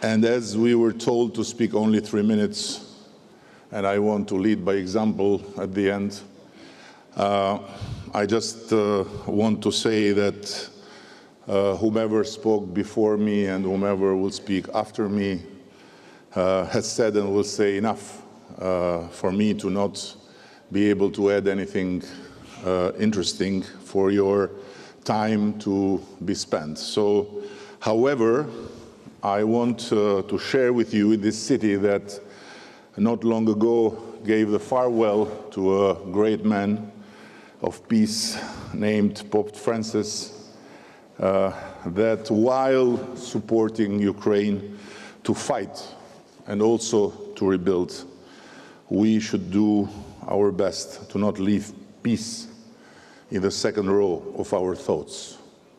We should not leave the word peace divide further our democratic societies and alienate further parts of our societies and fuel dissent among our societies. And we should not let anyone also out of the democratic Europe borders lecture us, the European community, about what peace is and how peace sounds like. We are not a community of warmongers, and Ukraine is nor the aggressor and neither the perpetrator of that bloody war at the gates of Europe every day and night. No one has a magic formula, of course, and myself far less so. Just talking about peace does not make the war stop, and other makes Vladimir Putin a peace lover. Nevertheless, I want to conclude by sharing with you the belief that while we are doing all the right things to not let Ukraine down, we will not be strong enough to end this war and save Ukraine if we will not have our own bold, credible, and attractive plan for peace. Peace is the only future Europe can talk about. And as the late Pope Francis once said, in Rome, I feel the presence not of the past, but of the future. Thank you.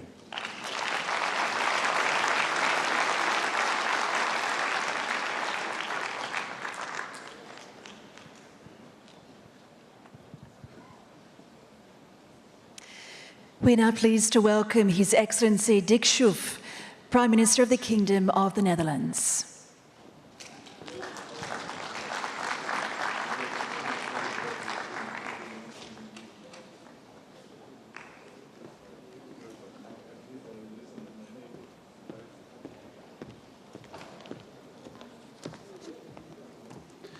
Ladies and gentlemen, it was just 2 weeks ago that some of us met in The Hague for the NATO summit. Over those 2 days, we spoke about peace, freedom and security in Europe. And more importantly, we spoke about our commitment to supporting Ukraine, because their security is key for our security. And here we are, just 2 weeks later, and the urgency continues to build. On a daily basis, we see Russia attacking civilian targets, killing and wounding people throughout Ukraine. The images are horrific.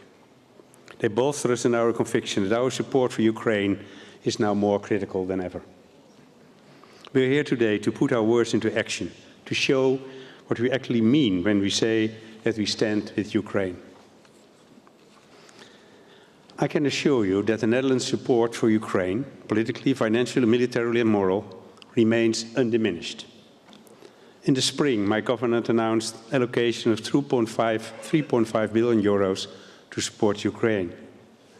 3.1 billion of that total for military support, including drones and air defense. And we recognize that other forms of support are also crucial for Ukraine to sustain this heroic war efforts. For example, the macro-financial assistance provided through the European Union.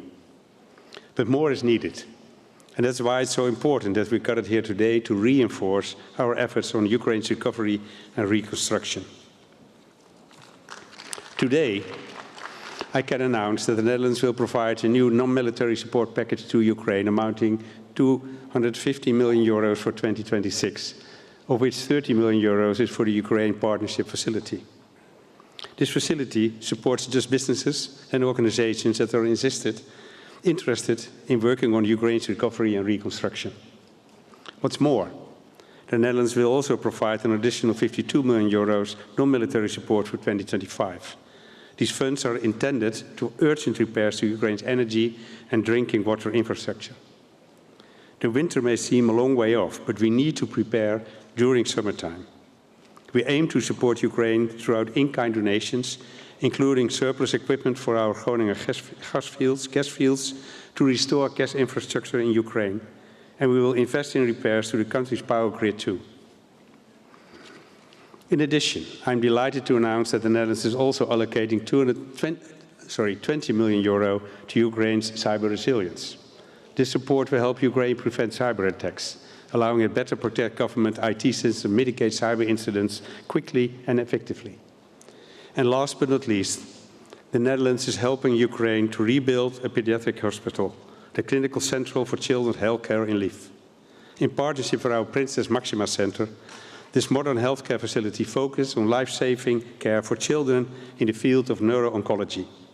And we believe it's crucial to ensure continuity of care for children who are not only faced with war, but also affected by life-threatening disease. This reflects our strong commitment to supporting the Ukraine people and bolstering its economy. We will do our part, and we trust others will do the same, now and in the future, just as we promised 2 weeks ago. Thank you.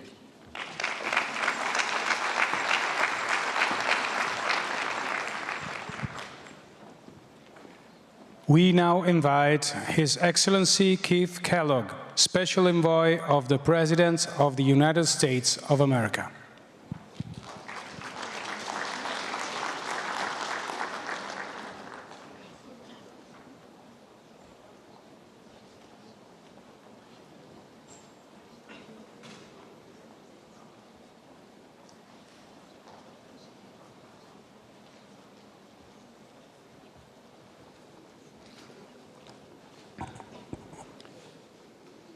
Good afternoon. Prime Minister Maloney, President Zelensky, President von der Leyen, colleagues, good morning. It's an honor to be with you today and this week. I've been here all morning, and before we get a little bit further, I would like to say a comment was made by the great Chancellor of Germany, Chancellor Merz, to Donald J. Trump, and he said it in my native language, which is English. To Donald J. Trump, stay with us and stay the course. Auf Deutsch, wir sind hier. In German, we are here.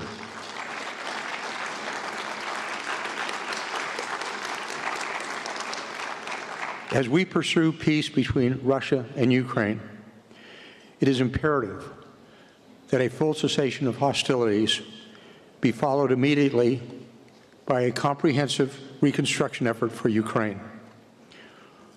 Russia's war on Ukraine has brought destruction of an enormous magnitude for Ukraine. Russia has destroyed Ukrainian cities, and its actions have ignited broader energy, security, agricultural, food, refugee, and economic crisis. The attacks just this past week in their Normandy are simply horrific. Schools, hospitals, apartments, and other civilian infrastructure have all been subject to Russian attacks, resulting in the senseless killing of Ukrainian civilians, including women and children. This must stop. After multiple years of war, continued casualties on both sides have surpassed millions, numbers that are unheard of since World War II. This level of death and destruction, again not seen since World War II, is a guiding motivation behind President Trump's mandate to achieve peace in this deadly conflict. a just peace. The destruction caused by the war is also why the United States is partnering with Ukraine to see a full restoration of this nation following a peace settlement. The United States recognizes that rebuilding Ukraine will be an enormous yet critical task that will have implications on the broader European region. We also recognize that the reconstruction of Ukraine goes well beyond just rebuilding the physical infrastructure of Ukraine, as it entails addressing the social and economic impacts of the war as well. This includes safely bringing back all Ukrainian refugees, securing the return of all illegally kidnapped Ukrainian children, ensuring that veterans of Ukraine's armed forces are given the proper care for their rehabilitation back into Ukrainian society, and undergoing a comprehensive demining operation to ensure safety for all Ukrainians in the future. On the economic side, future investments into Ukraine depend on a stable security situation. Investors need confidence, and investors need assurance that any peace deal reached will provide long-term security. That is why our efforts to secure peace are not set on just getting to a temporary ceasefire, but is instead focused on reaching a comprehensive and permanent peace settlement. All of these efforts must be addressed in any reconstruction effort. Toward that aim, the fundamental question that this conference raises is how can we, as an alliance, foster the reconstruction of Ukraine in such a way that Ukraine's sovereignty, security, and long-term political and economic stability are all guaranteed. The United States and Europe has faced such a challenge before. It has been spoken about. In the aftermath of World War II, the United States and our European allies had to transform war-torn regions back into functioning nation-states. We can see the success of such efforts, most notably with the European Recovery Plan, known to us as the Marshall Plan. In recognition that a stable Western Europe was a vital priority to America's own interests, President Truman and his Secretary of State, George C. Marshall, invested both in the reconstruction efforts and the economies of Western European nations. This paved the way for economic partnerships between the United States and European nations that are still active today. The United States and Europeans can lead such an effort again with Ukraine, and we are already seeing progress toward this aim. The Economic Partnership Agreement, as well as the Reconstruction Investment Fund, recently signed between the United States and Ukraine, highlights the strengthening partnership between our two nations and resembles the very key tenets of the Marshall Plan that led to the restoration of Europe decades ago.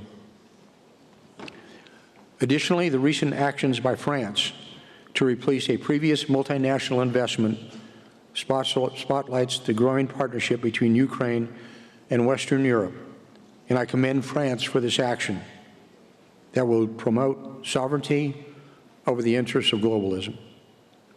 As we continue efforts to shape the vision for the future reconstruction of Ukraine, we should all operate on a unified set of principles that will guide a recovery plan for Ukraine. I would offer to you today that a central tenet of any Ukraine reconstruction effort be based on the preservation of nation-state sovereignty and democratic rule by the people of Ukraine. In the United States, the opening line of our Constitution is, "We the people." It is a clear signal that our constitutional republic is accountable to the citizens of our nation, and that our government works to protect and advance the interests of our own people and nation's sovereignty.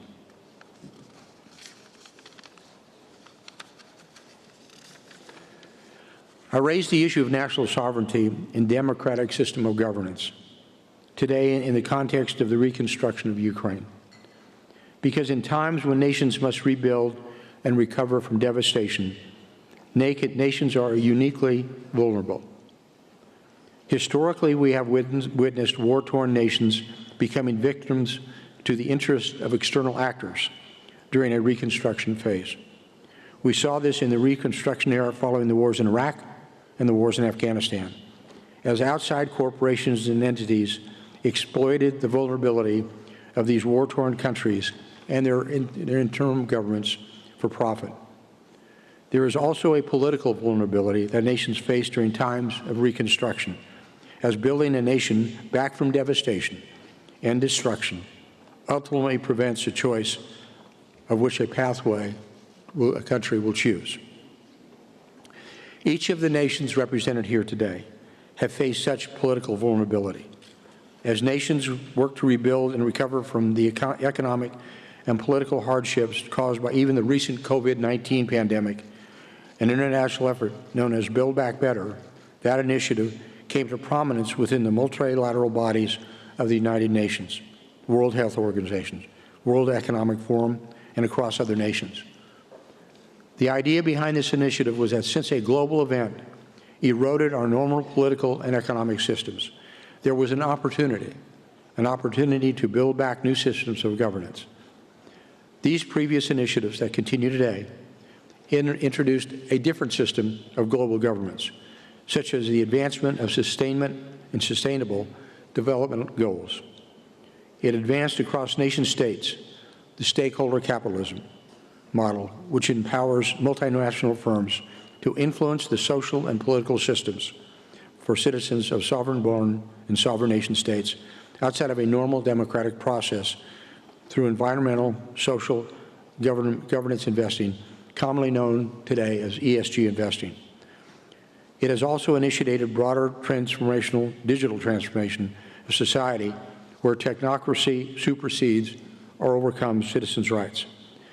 In building back from hardship, each of these proposals are the empowerment of an unelected multilateral body and global governance models that are further removed from the rights and interests of the citizens of sovereign nation-states.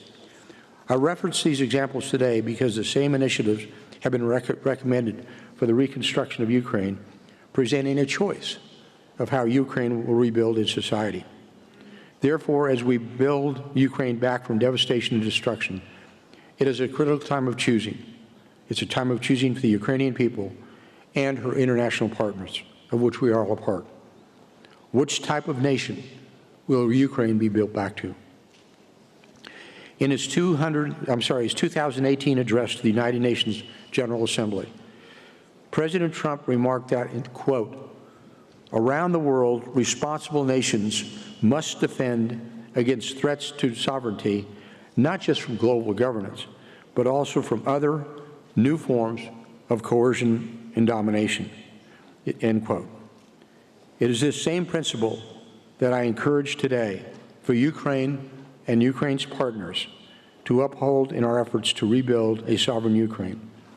Namely, that we prioritize reconstruction efforts that will empower local governments, foster entrepreneurship amongst the Ukrainian people in a free market economy, and promote accountable decision-making through duly elected government.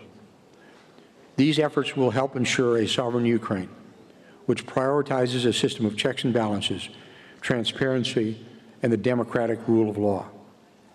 Thank you all for being here, and I look forward to hearing from the leaders represented here today and the rest of the conference. Thank you very much.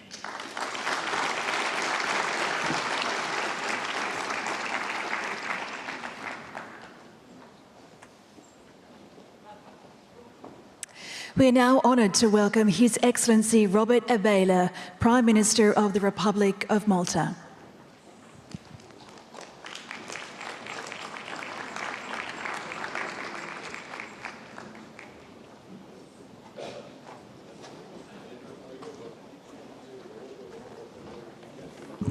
Good afternoon to all. Excellencies, distinguished guests. I would like first of all to congratulate Italy and Ukraine for the successful organization of this conference, colleagues, more than 1,200 days have passed since Russia's illegal invasion of Ukraine. And yet, despite Ukraine's clear readiness for peace and the efforts of the United States and others to secure a ceasefire, Russia continues its relentless attacks on the Ukrainian people, their homes, and civilian infrastructure.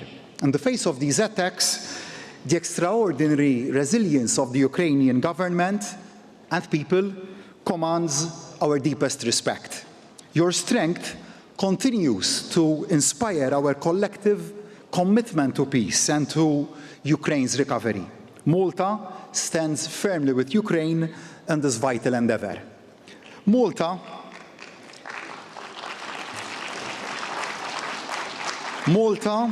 remains fully committed to working with European and international partners to support the Ukrainian people. This includes meeting basic needs, strengthening energy infrastructure, particularly grids and renewables, to ensure long-term energy security, and advancing reconstruction with greater private sector involvement. We are proud to have contributed to the Ukraine's energy security and local reconstruction efforts. From the start of the war, Malta has provided humanitarian relief, and we remain committed to supporting Ukraine's recovery for as long as necessary. One area where Malta continues to play a meaningful role is through our diplomatic efforts. Building on our term on the United Nations Security Council and on our OSCE's chairpersonship, Ukraine remains a top priority for Malta's presidency of the Committee of Ministers of the Council of Europe. We are firmly committed to justice and accountability for Ukraine as essential pillars for a lasting peace that is grounded in international law. The recent agreement of a few days ago between the Council of Europe and Ukraine to establish the Special Tribunal for the crime of aggression against Ukraine marks a major step towards justice and a powerful affirmation of multilateralism.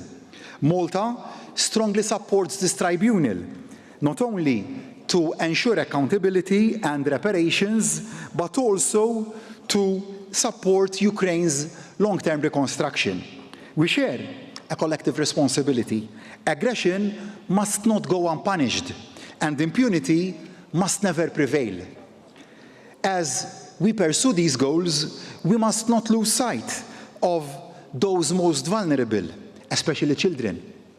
Just yesterday, a high-level stock-taking conference on the children of Ukraine was organized in Strasbourg under the auspices of the Maltese presidency. This reflects our commitment to keeping their needs at the heart of recovery efforts.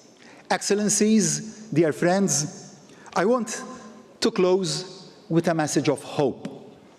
In the face of ceaseless attacks, Ukraine has indeed showed the world the true meaning of courage, resilience, and determination. Malta and the international community stand in full solidarity with Ukraine in its pursuit of peace, justice, and recovery by taking a comprehensive approach, addressing human needs, economic renewal, and rebuilding at the regional and local level. We can secure Ukraine's European future and build a recovery that is lasting, inclusive, and just. Thank you.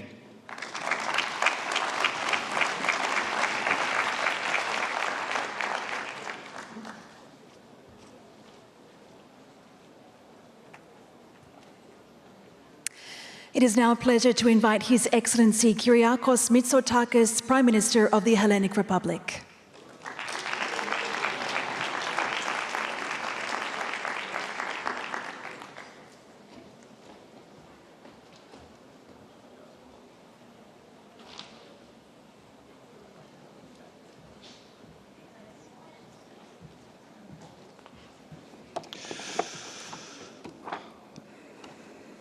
Ladies and gentlemen, dear colleagues, I'll try to be brief because I want to show respect to all of you, and in particular to my colleagues who have been patiently waiting their turn. We gather today in Rome not only as friends of Ukraine, but as defenders of the values that bind Europe together. Ukraine's courageous resistance, now in its 4th year, is not only a fight for national sovereignty, but also for democracy, dignity, and freedom. And by coming together to support Ukraine's recovery, we reaffirm a fundamental conviction that resilience, when reinforced by solidarity, paves the way for renewal. Greece stands firmly with the people of Ukraine, and our message is clear and consistent from the very beginning of this atrocious war. Borders cannot be changed by force, and aggression must never be rewarded. And we must increase our collective pressure on Russia with the aim of securing a just ceasefire, ultimately a fair and lasting peace, and one that respects Ukraine's territorial integrity and its European future. And I commend Italy for hosting this important conference. Over the past 3 years, the Ukraine recovery conferences have shown what we can achieve when we act together. But the road ahead requires greater coordination, and it certainly requires stronger commitment, both in Europe and globally. Ukraine needs a long-term reconstruction strategy, one that reflects the scale of destruction and the depth of the sacrifice that the Ukrainian people have made. The 4 focus areas today, business, human capital, regional recovery, and EU integration, are interlinked pillars of this success. Progress in each demands both ownership by Ukraine and cooperation amongst partners. Despite the immense hardship the country has to endure, Ukraine has demonstrated remarkable macroeconomic resilience, as well as adapting to the demanding prerequisites of the EU accession process. At the European level, we have been steadfast in our support to Ukraine, and the Ukraine facility remains a vital instrument in the reconstruction effort. It must be backed by the necessary resources and the necessary political will. However, we know that public funding is not enough. We must bring the private sector fully on board in this reconstruction effort, and this means creating the right conditions, mitigating risk, providing guarantees, building strong and transparent institutions that investors can trust. And only through these synergies between states, institutions, and businesses across borders can we lay the foundations for a resilient and prosperous Ukraine. Greece is particularly focused on southern Ukraine, and especially the city of Odessa, a city which has deep historical ties to my country and is a strategic hub of importance in the Black Sea. Greece is committed to supporting its recovery and future, and we see southern Ukraine as a vital link between the Black Sea, southeastern Europe, and the Mediterranean. As I recently emphasized in Odessa, we envision a strategic connectivity corridor between the Greek port of Alexandroupoli and the city of Odessa, integrating energy, transport, and trade, a project that serves both Ukraine's recovery and Europe's broader energy and economic resilience. Together with our partners in the region, we are already contributing, helping to advance Ukraine's energy security through the vital vertical corridor, a critical infrastructure project with significant potential. Greek companies are represented here today as stepping forward, exploring partnerships in key sectors, from clean and green energy to infrastructure, health services, logistics, maritime transport, and defense. In all this, our goal is clear: to contribute meaningfully to the rapid, tangible reconstruction of a free, sovereign, and democratic Ukraine. As our countries did after the war, my country was ravaged not only by the Second World War, but also by a civil war, and we managed to rebuild ourselves with significant American assistance at the time. And I commend the comments that I heard from the American representative that Europe and the United States will stand hand in hand, not only in securing the vital peace, but also in building a free and prosperous Ukraine. Thank you.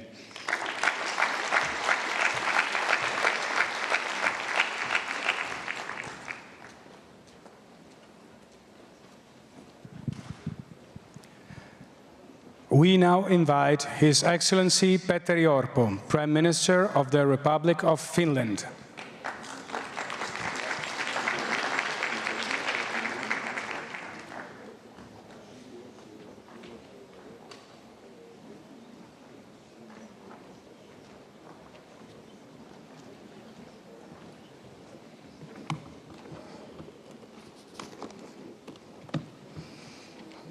Dear colleagues, ladies and gentlemen, let me first thank Prime Minister Georgia and President Zelensky for organizing this conference.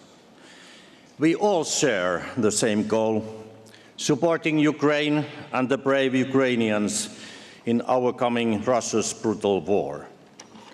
Ukraine's independence and sovereignty must remain at the heart of our efforts. It is our duty to continue our strong support for Ukraine for as long as necessary. You can count on Finland in this regard. We have today published our country program for development cooperation in Ukraine for 2025 to 2028. Supporting the civilian sector is vital to the resilience of the entire Ukrainian nation. I saw this with my own eyes when visiting Kyiv a little over a month ago. Despite the ongoing war, Ukrainians have set their sights on the future, embracing hope and the promise of reconstruction. This vision goes beyond simply repairing the damage caused by the war. Reconstruction is not only a process of recovery, but a powerful opportunity for renewal. Finland has developed new instruments to engage Finnish companies in Ukraine's reconstruction efforts, while bringing EU standards and expertise to support Ukraine's European integration. We are already seeing the first Finnish investments, and the number of Finnish companies present in Ukraine is steadily increasing. In Finland, preparedness forms the backbone of our security strategy. We believe that true security is built together with a whole-of-society approach. This is why Finland has launched an international coalition on civil protection shelters together with Ukraine. Ukraine aims to build more than 10,000 new civil defense shelters over the next 10 years. The Shelter Coalition will coordinate international support for building a sustainable, scalable, and resilient civil protection shelter system aligned with Ukraine's national objectives. And I welcome all interested partners to join the coalition through the European Union's Ukraine facility. Despite the war, Ukraine is making steady progress on its European path. We, members of the European Union, must respond with unity and clear commitment to Ukraine's future in the European Union.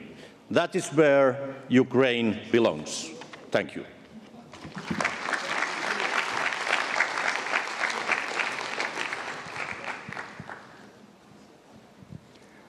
We now invite His Excellency Milojko Spajic, Prime Minister of Montenegro.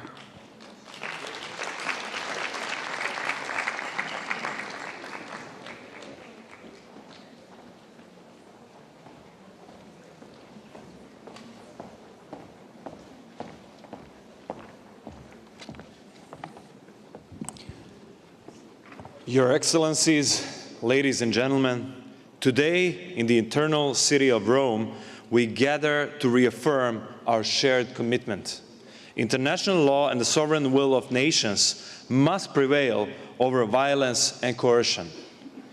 Democratic values are the foundation of the modern world, and the democratic world cannot and will not tolerate the reckless act of aggression against the sovereign and internationally recognized state. For the fourth time, the leaders of the free world convened to express their unwavering support for Ukraine in its fight for freedom. This is not only Ukraine's struggle, it is a shared fight for the future of Europe and the entire democratic world. I sincerely hope that throughout today's summit, we will forge new models of cooperation and develop innovative approaches to support the courageous people of Ukraine. Guided by its historical commitment to freedom, Montenegro extended a helping hand to our friends in Ukraine from the very first moment of aggression, within, obviously, the limits of capabilities and our size of a country. We will remain steadfast in that position for as long as support is needed. Montenegro was the first country outside of the EU to adopt a legal framework for temporary protection, entry, and residence of persons from Ukraine on its territory. Moreover, when measured per capita, Montenegro ranks among the countries that have received the highest number of refugees from Ukraine and gave the most financial support, demonstrating our humanitarian responsibility, solidarity, and dedication to the universal values of human rights protection. We fully welcome and support all international efforts aimed at finding a peaceful resolution to the conflict in Ukraine. We support the ongoing discussions within European institutions and international forums regarding mechanisms to ensure justice for the victims of the aggression. Justice may be slow, but it's attainable. We, from the Balkans and from the former Yugoslavia, understand that all too well. Additionally, we support all financial measures aimed at limiting the sources of funding for the aggression. A peaceful resolution, in our view, must be fair and acceptable primarily to the Ukrainian side as the victim of aggression. Regarding Ukraine's recovery, we stand ready to provide all available capacities to help Ukraine return to normalcy as swiftly as possible. Distinguished colleagues, with hope for a swift return to peace, I wish us all a productive conference, one that delivers real solutions and brings Ukraine closer to the peaceful, prosperous future its people deserve. Thank you so much.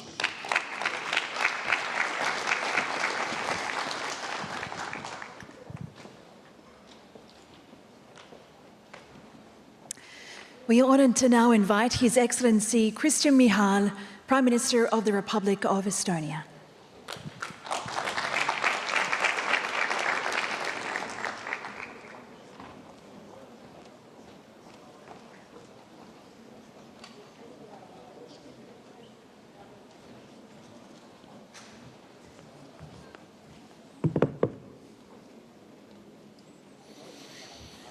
Prime Ministers, Excellencies, ladies and gentlemen.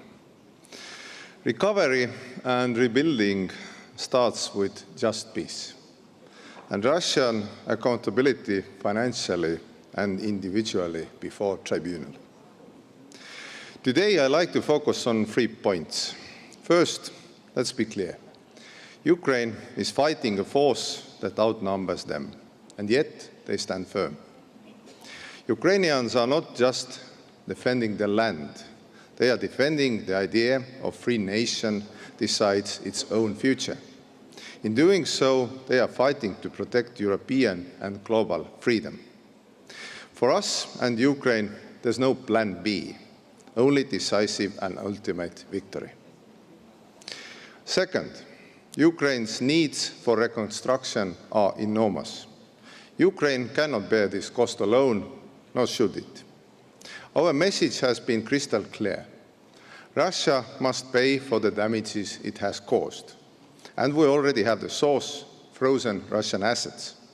At the same time, I urge all allies to step up, pledge more, and deliver faster.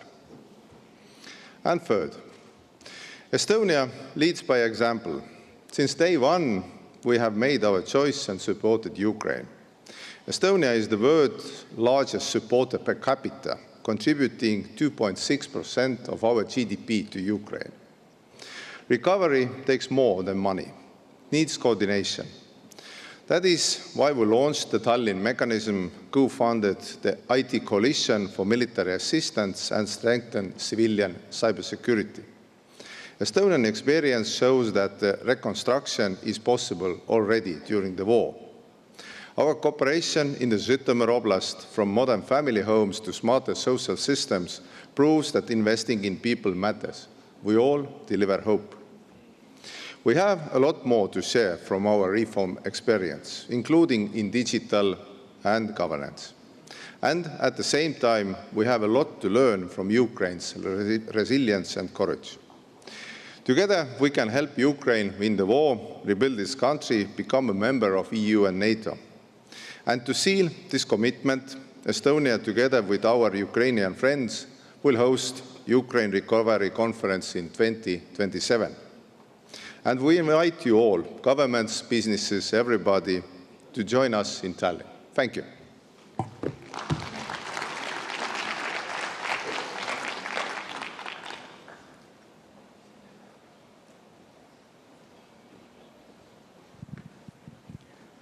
Please welcome His Excellency Rosen Zhelyaskov, Prime Minister of the Republic of Bulgaria.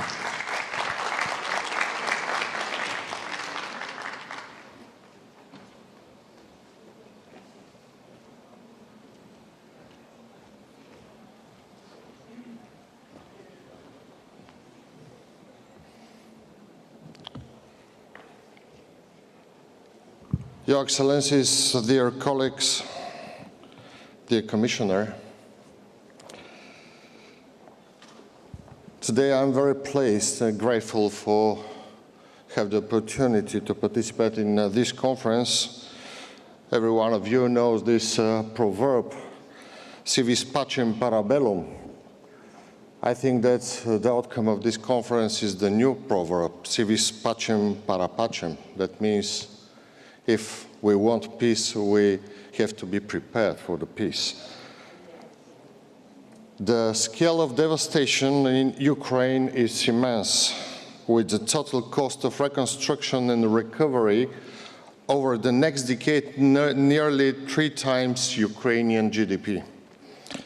Our collective commitment is to help Ukraine not just rebuild, but to build back better, creating a truly modern and resilient nation that is deeply integrated into the European future based on the following pillars. Firstly, restoring critical infrastructure with immediate priorities to repair the energy system, transport links, and essential services like water and sanitation. Bulgaria is prepared to assist Ukraine in this endeavor. As one of only 2 EU member states with a Black Sea coastline, Bulgaria holds a significant responsibility opportunity to shape Black Sea policy within the European framework. Bulgaria is strategically positioned to coordinate cross-sectoral recovery initiatives encompassing areas such as energy, navigation and port security, climate resilience, hydrology and marine biology. The new EU strategic approach for a secure, prosperous and resilient Black Sea region comes at a critical moment. It offers a platform to integrate economic, environmental and defense cooperation among EU member states and regional partners, including Ukraine, Turkey and Georgia. Improving connectivity in our region requires investment and in train links and road transport as a means of promoting intermodality. A direct rail link between Odessa in Black Sea and Alexandroupolis on the Aegean will shorten transit times and open up additional opportunities for Ukraine's export. Secondly, as far as energy connectivity is concerned, I'm pleased to announce that at the end of May, the construction of the vertical gas corridor was officially launched.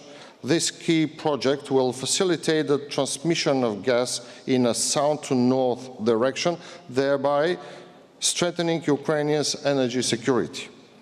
Bulgarian business have significant potential to contribute to the post-war recovery of Ukraine. It's essential to establish an attractive, transparent and predictable business environment to unlock the vast potential of both domestic and foreign investment. We commend Ukraine's continuous efforts to enhance the rule of law and combat corruption, as these reforms are essential for building investor confidence and ensuring that every euro and every dollar invested generates maximum impact. To ensure that Ukraine's recovery becomes a true success story, we should anchor it to European integration, as this has proven to be a long-term incentive for both institutional modernization and business growth. And allow me to express my gratitude to Primo Ministro Meloni, that gave the opportunity in this conference to show us the luce nel tunnel. Grazie.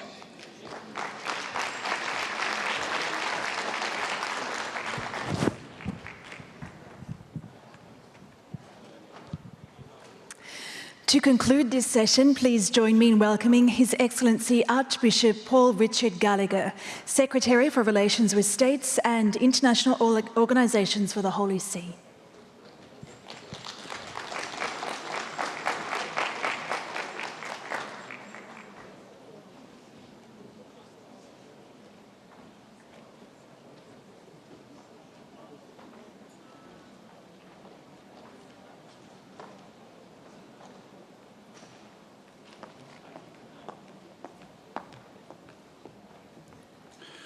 Your Excellencies, distinguished representatives and delegates, ladies and gentlemen, dear friends of Ukraine.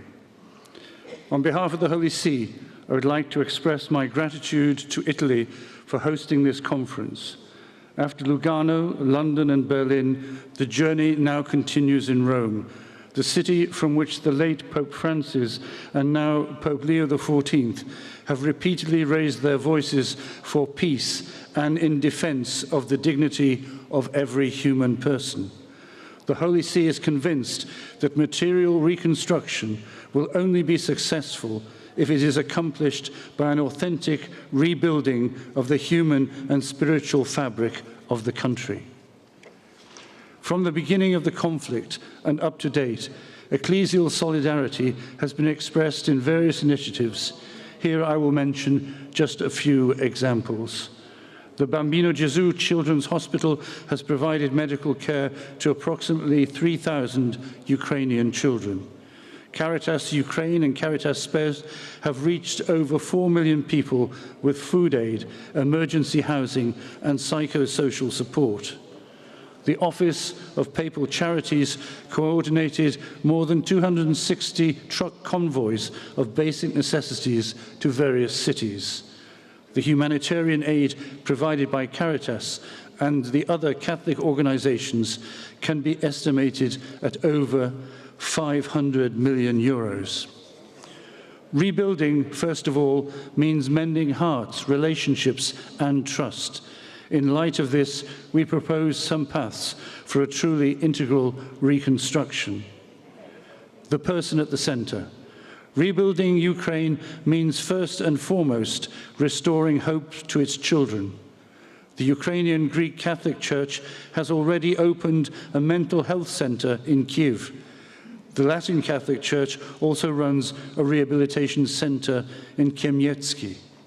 The ICMC, together with the local church, has implemented psychosocial programs in Ternopil, trained seminarians, and continues to fund facilities such as the House of Mercy in Chortkiv.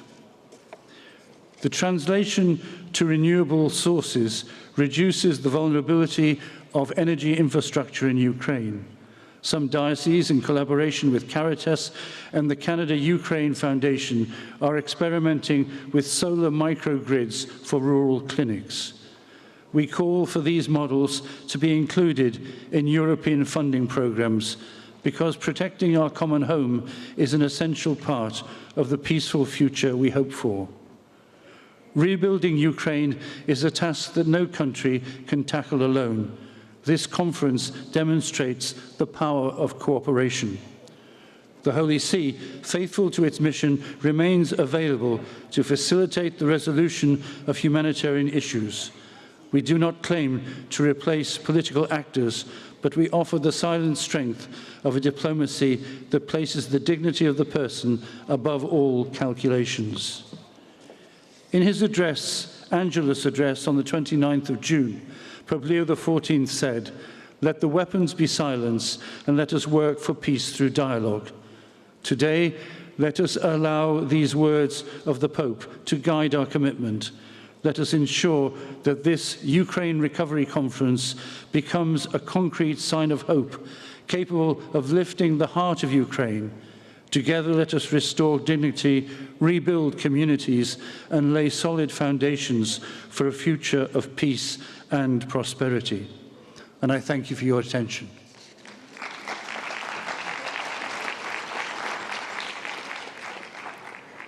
We now invite His Excellency Giancarlo Giorgetti, Minister of Economy and Finance of Italy.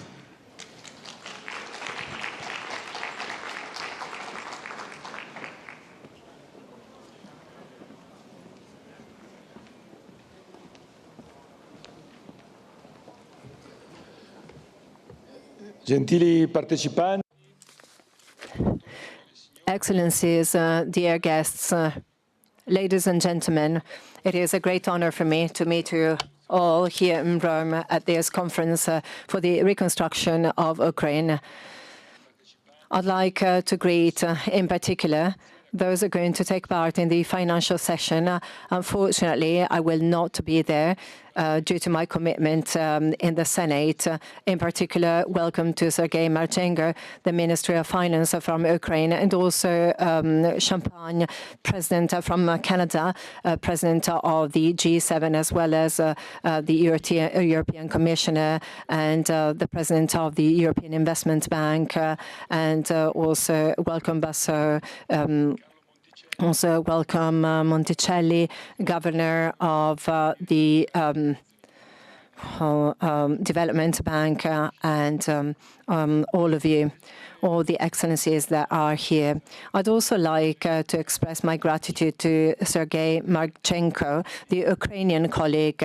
He has shown such a determination and leading capabilities when facing these unprecedented challenges that started from the very beginning of this Russian invasion in Ukraine. I'd also like to express my gratitude and solidarity to the Ukrainian people, such a brave population that is determined to defend its territory and, above all, its identity.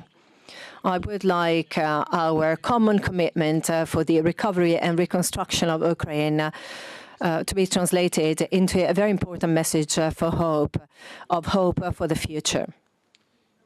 A future of prosperity. For this long-lasting conflict forces us to intensify our efforts. This event represents the occasion to join more financial resources and technical assistance for the Ukrainian recovery and reconstruction. This is a platform to strengthen our exchanges and collaboration between all players involved. Italy has played a key role with the loans, with regard to the loans, extraordinary loans during the past presidency of the G7. The initiative is successfully continuing, and there will be $50 billion of new resources for Ukraine.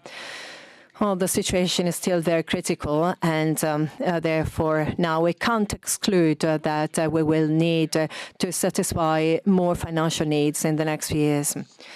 The G7 and the European Union will continue playing a strategic role with regard to the funding and financing of the Ukrainian economy. I think that an efficient response for the need of recovery and reconstruction of the country will have to be based on bilateral and also multilateral initiatives.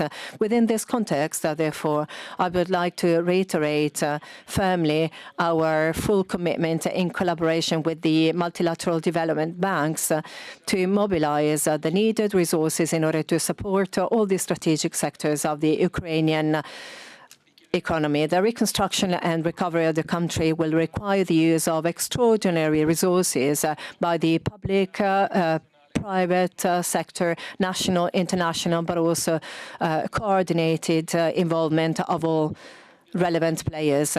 Therefore, I'm extremely glad to announce that the Italian Ministry of Economics and Finance will participate in an agreement with Ukraine for 50 million euros. This money will allow to buy assets and services that are needed for the reconstruction. The objective of this initiative is to contribute to the most urgent needs of the country and also at the same time to support Italian excellencies in the fields where we have a very high-level expertise. It is also our intention to contribute with 100 million euros to the Economic Resilience and Action Programme by the World Bank Group. This testifies our need to keep on supporting the development of the private sector in Ukraine. This objective is in line with the objectives of today's conference. I also have the pleasure to announce another contribution of 10 million euros in the agro-food sector. This program will aim at modernizing the agro-food industry in Ukraine, at the same time facilitating its integration in the world supply chains.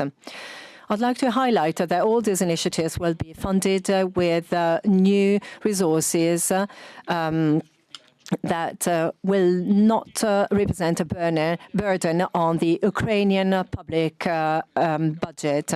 Italy thinks that technical collaboration is fundamental for an efficient reconstruction, and this is why we will contribute with 1.2 million euros for the first initiative for the creation of a fund for the issuing of projects in Ukraine, as well as bilateral agreements with Italy. I'd like to congratulate the multilateral development banks that are here present for what they're doing for and with Ukraine. Exceptional resources have been allocated, and this testifies the willingness of the international community to be next to Ukraine during its path towards recovery and reconstruction. Before closing, I would like to stress out a message contained in the declarations of the last financial G7 meeting, and in particular our commitment so that no country or entity that has financed or funded the Russian war machine benefits from the reconstruction of the country. I'd like to conclude by saying that it is a firm intention of Italy to stay next to Ukraine together with the international partners, sharing responsibilities and solidarity. I deeply believe that the decisions and the commitments resulting from this conference will represent a very important step forward for the reconstruction of a prosperous European future for Ukraine. This is the right chance to show one more time our unity and to achieve practical results in the interest and benefit of the Ukrainian people. Thank you. We now begin the third plenary session, which marks the official opening of the Recovery Forum. To open the session, we now invite Her Excellency Yulia Sviridenko, First Vice Prime Minister and Minister of Economy of Ukraine.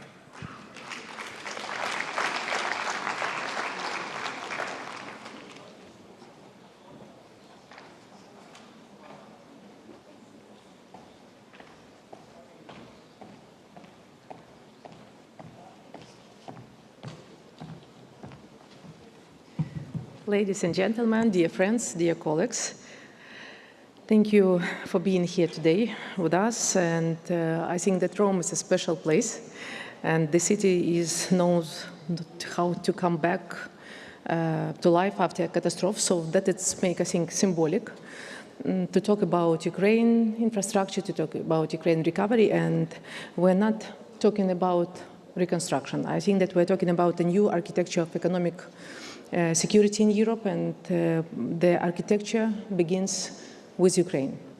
So I will show you a small video. Rebuilding from the ground up. Opening new businesses. Investing in people. Launching tools for growth.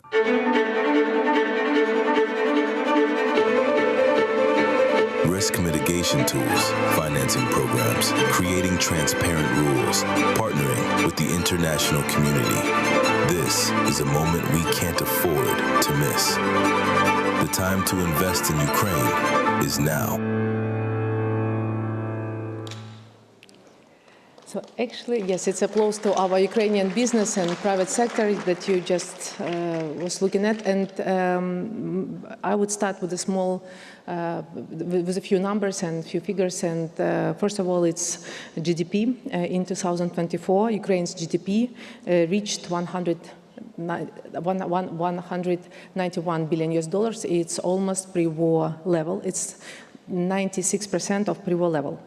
90% of the enterprises have resumed operation, and since this full-scale invasion, more than 110 new civilian factories have been built or under construction.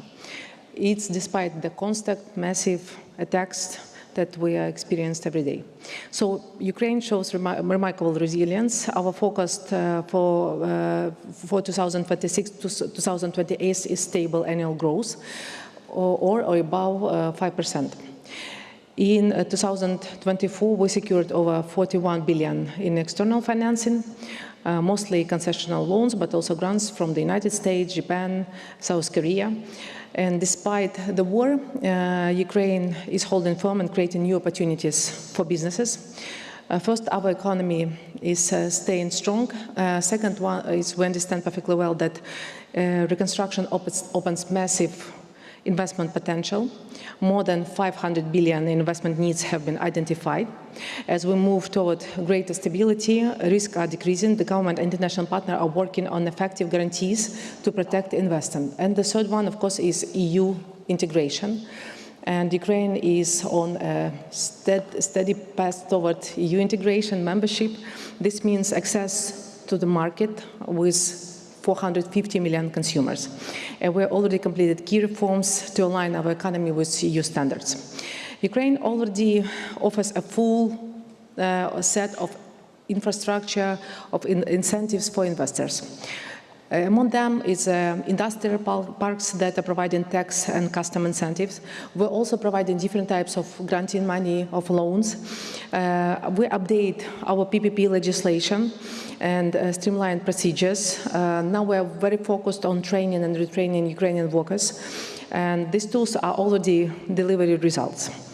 Last year, 3 large projects with over 12 million euro in investment each received 30% capex reimbursement from the state. So also we have a great mechanism. I'm very grateful to the European Commission, to our friends for the Ukraine investment framework.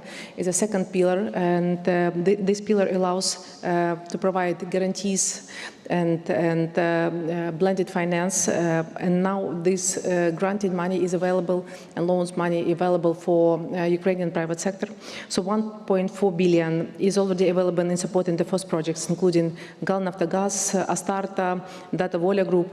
At URC, today we're going to sign additional 2.3 billion in new guarantees and grants, which could help to unlock up to 10 billion euro in total financing.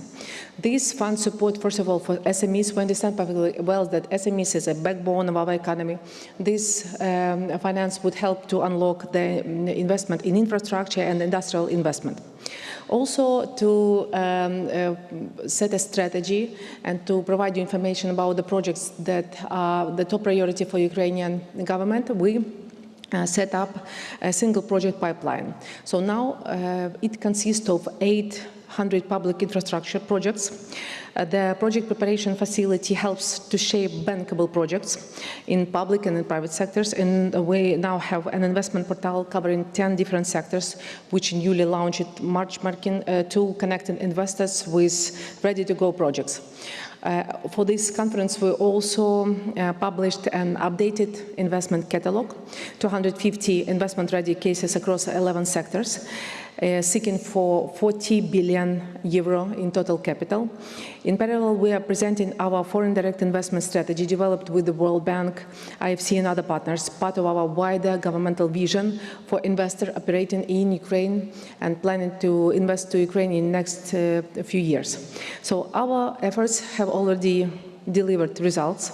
Over the past year, we signed several government-to-government agreements. I would say it's a very efficient tool. So we have signed this agreement with Switzerland, with France, with South Korea. At this conference, we're also expanding agreements that we have with Switzerland and sign a new one with the Netherlands for 35 million euro. We call on other countries, so we want you to join and sign G2G agreement and to incentivize in such a way your companies to invest in the country, to take risk, and to incentivize them not to wait until the war will be finished and to set up businesses now when the war is still ongoing. To make investing in Ukraine not just profitable but practical, we are providing real business tools. So industrial parks offer ready-made infrastructure, utilities, and saving on equipment and construction. Also, we have a budget support program. It calls supported of major investment for projects of 12 million euro and more. The government co-financed up to 30% of capital costs. Also, privatization and PPP. So we launched PPP and expecting agreements over 1 billion. And we are preparing large-scale privatization and updating the legislation. And of course, war risk insurance, today provided by MIGA, by DFC, by Ukrainian insurance company, and 15 foreign export credit agency. And at the screen, you might see the most promising areas from our perspective. And Ukraine aims to build a modern, resilient energy system. Key opportunity includes renewables, smart grids, energy storage, and transmission upgrades. If we speak about agri-food, of course, we are focusing on added value production. Investors are welcome in food processing, packaging, storage, and cold logistics for export. In transport and logistics, so we reoriented supply chain. Ukraine prioritized investment in rail, in ports infrastructure, in logistic hubs, in intermodal terminals. And of course, IT and digitalization. Ukraine's IT sector remains very strong. And opportunity exists in GovTech and cybersecurity and AI in fintech, and of course, defense and critical raw materials.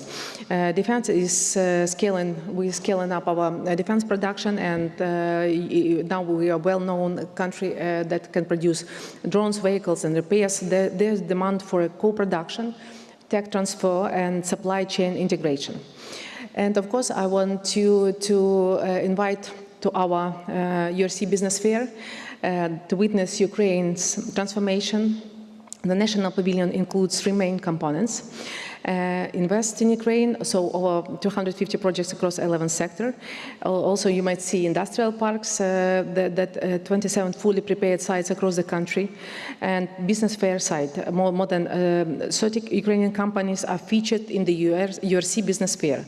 So I am welcoming you to visit the business fair and to see by own Ukrainian business, and I think that actually it's our greatest value. It's Ukrainian skilled people and Ukrainian business that are actually the symbol of resilience for us. So Ukrainian Pavilion is a dynamic multimedia space that can provide you and showcase to you investment opportunities, industrial parks, human capital, and key initiative from Ukrainian government. So invest in Ukraine, it's not just about the profit. It's about resilience, it's about the future, it's about building a new Europe, and I invite you to invest right now in Ukraine. Thank you for your attention and welcome you to Kyiv.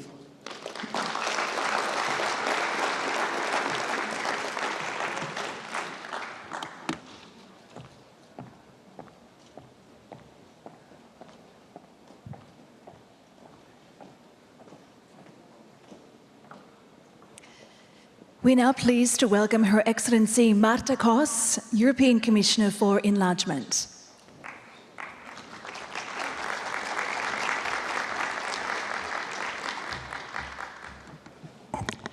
Thank you, dear Julia, for describing what is going on in Ukraine, and thank you to all of you in this hall for your perseverance. Still be here with us. We will prevail. We will rebuild a strong, modern Ukraine at home in Europe. Ladies and gentlemen, this sums up what I heard from many Ukrainians in the months leading up to this conference. Ukraine is going through a very difficult time, but you, Ukrainians, you never surrender. Your resilience and your determination are an inspiration to us. Therefore, I'm convinced you will turn also reconstruction into a success. That is why we are here talking about the future. Many companies are here. We are all here talking about the strong, modern Ukraine we want to rebuild. In the past years, we got to know a country with a highly educated and digitally literate workforce, resilient and inventive. All the ingredients are there to unleash a Ukrainian Wirtschaftswunder. German Chancellor was talking about this, an economic miracle for the 21st century. Ukraine has the potential to be a hub in Europe's industrial and digital transitions, leapfrogging towards a modern economy, much like Czechia, Poland, Slovenia, and others did in the past 3 decades. Anyone who has ever met the brilliant young Ukrainian engineers building long-range drones in repurposed factories knows about this potential. In the last few months, I have joined roundtables with business leaders in Paris, in Copenhagen, in Prague, in The Hague. I was impressed by how much European businesses are determined to join the reconstruction effort. In France, I met a company that is planning to rebuild water and waste management system. One of the best in the world is this French company. In the Netherlands, I was told they are putting together clusters of companies so they can bid for large projects together. The needs of Ukraine can only be met if the private sector pulls its weight. Luckily, interest from the EU companies is huge. Last year, the Commission published a call for EU companies interested in investing in Ukraine. The response was immense. We got project proposals worth many billions of euros. They all want to work with us on tailor-made, EU-backed de-risking arrangements. Interest was so strong that the European Commission extended the call until October and widened its scope to also include Ukrainian-based companies. This is a call to action to the business leaders here in the room.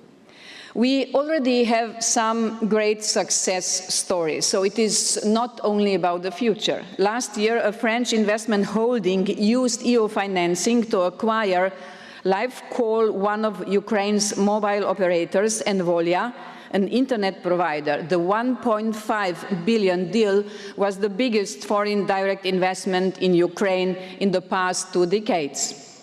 This was one of the contracts we announced at last year's conference in Berlin. Today we are signing many more. They will mobilize another 10 billion euro for the reconstruction of Ukraine. One program jointly developed with Czechia will mobilize more than 140 million for the reconstruction and modernization of hospitals across Ukraine. Another new initiative will mobilize 1.5 billion to mitigate risk for large-scale renewable energy investments. Russia's attack on power plants have led to a significant electricity deficit, especially in winter. These projects will help fill the gap. We are also in the process of setting up a new equity flagship fund for Ukraine, as we heard it before from the President Ursula von der Leyen, together with France, Germany, Italy, and Poland. But our financial support is only one part of the story. At the same time, we are working with Ukraine to build the structures that are needed to rebuild a strong and modern Ukraine. This work rests on 4 pillars. First, we are doing this through the EU accession reforms. Those reforms will help Ukraine build an independent judiciary, implement effective anti-corruption measures, ensure transparent public procurement, a fair and efficient tax system. This will benefit the Ukrainian and all other businesses that want to be part of this reconstruction effort. Ukrainians are making enormous progress on these hard and sometimes very complex reforms. By the end of the year, we will have finished the technical work to open all negotiating clusters. In the opinion of the European Commission, now is the time to open the first negotiation cluster as soon as possible. Second, we are advancing the gradual integration of Ukraine into the European single market. Many EU companies are already now using Ukraine for manufacturing. Just look at the new industrial parks near Lviv. Soon, operations for businesses will become even easier. We are working with Ukraine on alignment with EU technical standards and certifications that will ensure safety and quality. In simple terms, that will mean that many Ukrainian-made products can soon be treated equally to those made in the EU. This will make Ukraine part of Europe-wide value chains. Starting this January, Ukraine will join the EU roaming area, meaning no more extra charges, no more barriers. Ukrainians will call, text, and connect across Europe just like any other EU citizen. This is a sign of belonging, of shared destiny, and of the future we are building together. And this shared future includes our collective security. Ukraine's innovative and fast-scaling defense industry will be essential for a stronger, more integrated European defense industrial base. Under the EU's SAFE instrument, €100 billion loan program for defense investment projects, EU member states can acquire defense technologies and weapon systems from companies established in Ukraine. Many European and Ukrainian businesses are already working to develop cutting-edge defense systems. Denmark, for example, is using a pioneer approach by directly buying Ukrainian-made defense equipment, such as Bozdana howitzers and long-range drones for the Ukrainian army. They are doing so using windfall profits from Russian frozen assets. This is speeding up delivery and strengthening Ukraine's domestic defense industry. Thank you, Denmark, for this inventive approach.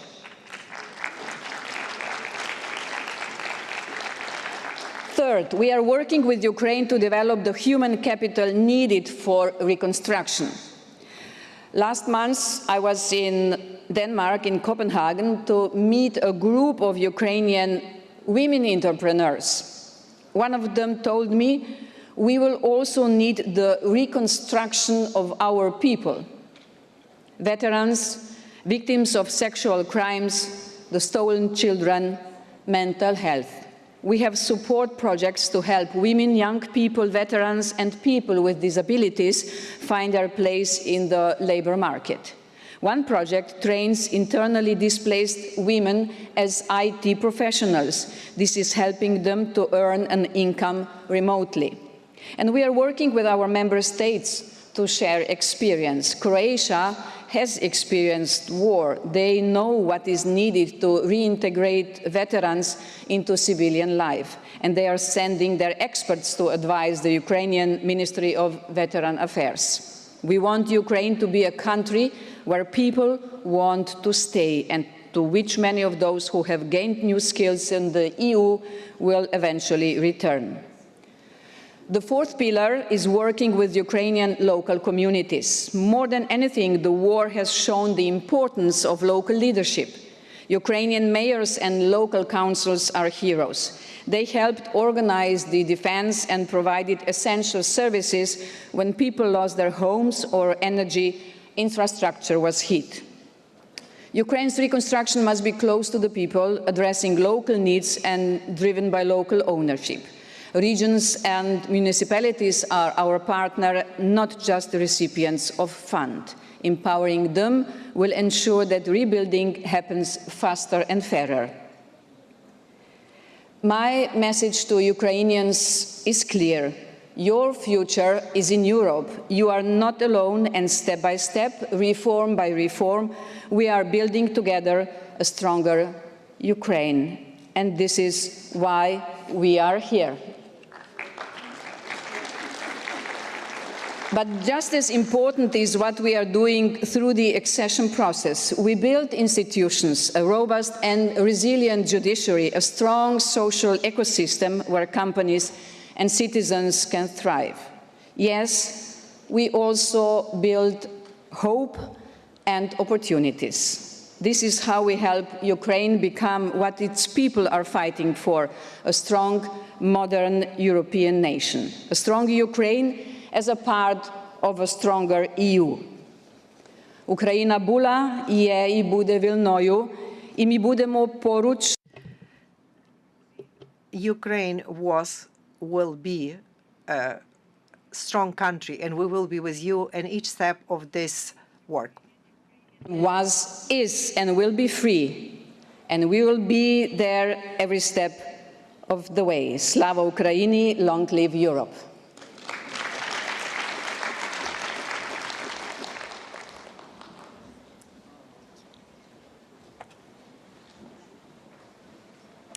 We now invite His Excellency Lars Løkke Rasmussen, Minister of Foreign Affairs of the Kingdom of Denmark.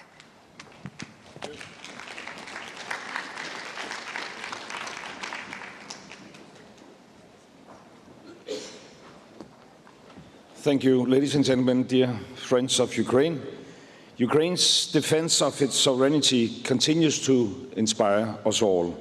And that's why recovery is no longer just a distant hope, but something which takes place right now. And it's a shared responsibility for all of us in Europe.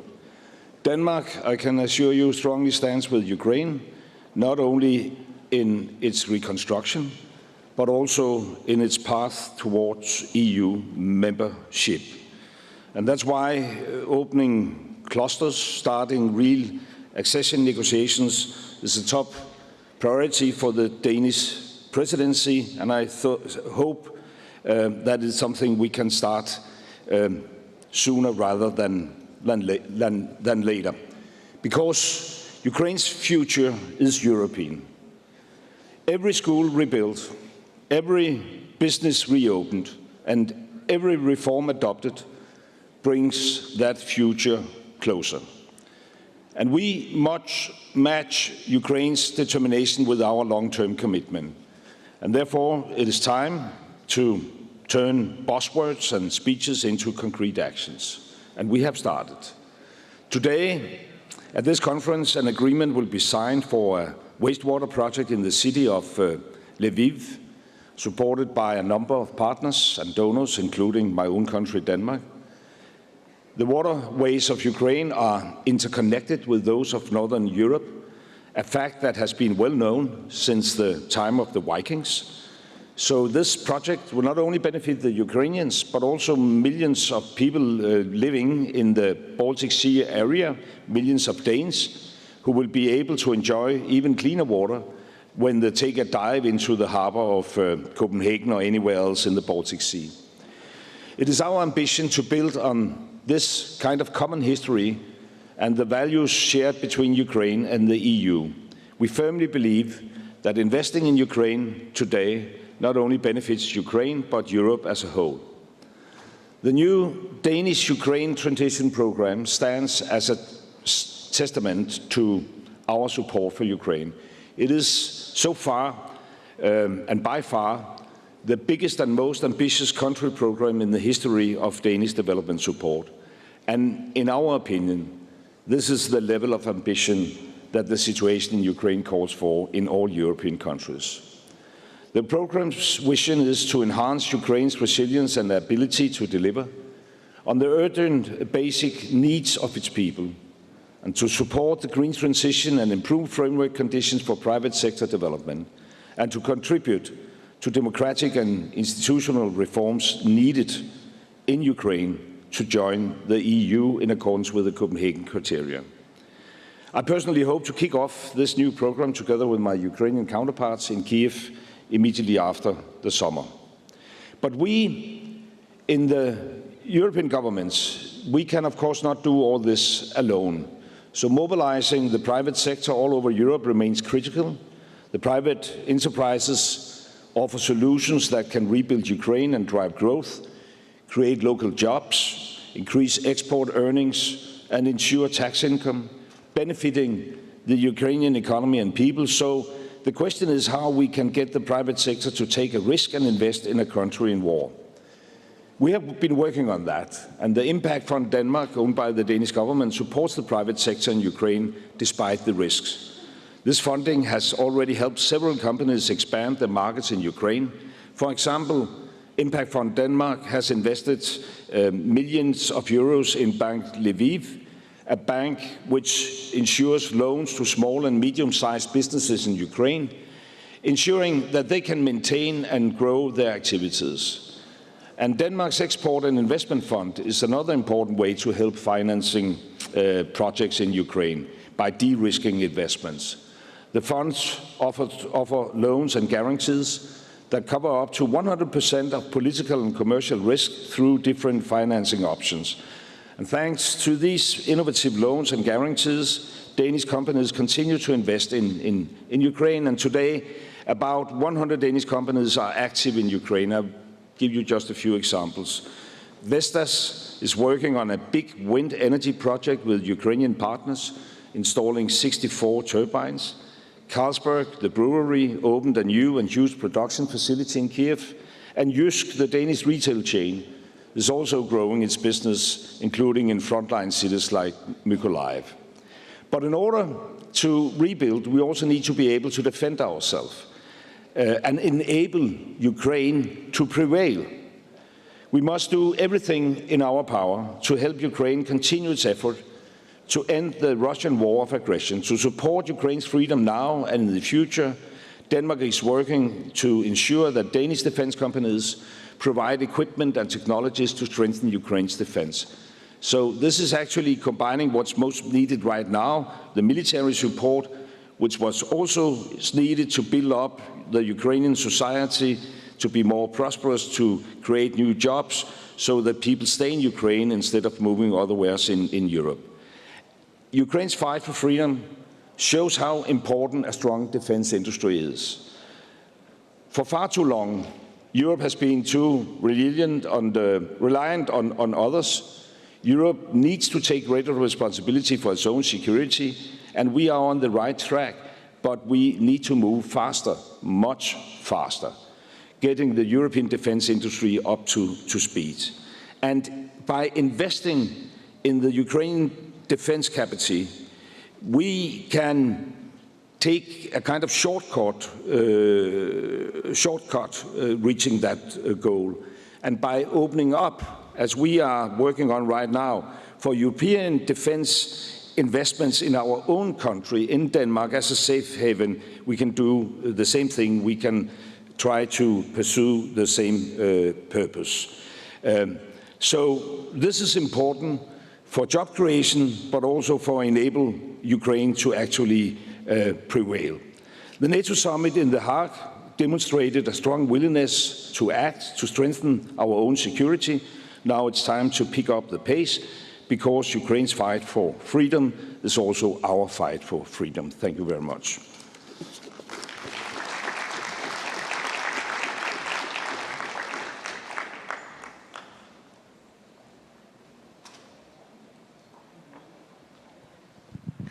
We now invite His Excellency Oleksiy Kuleba, Vice Prime Minister and Minister for Community and Territories Development of Ukraine.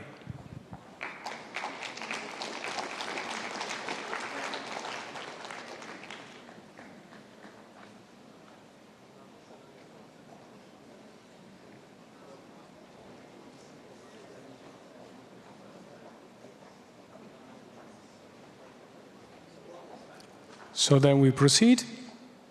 We are now pleased to welcome Honorable Maria Tripodi, Under Secretary of State for Foreign Affairs and International Cooperation of Italy.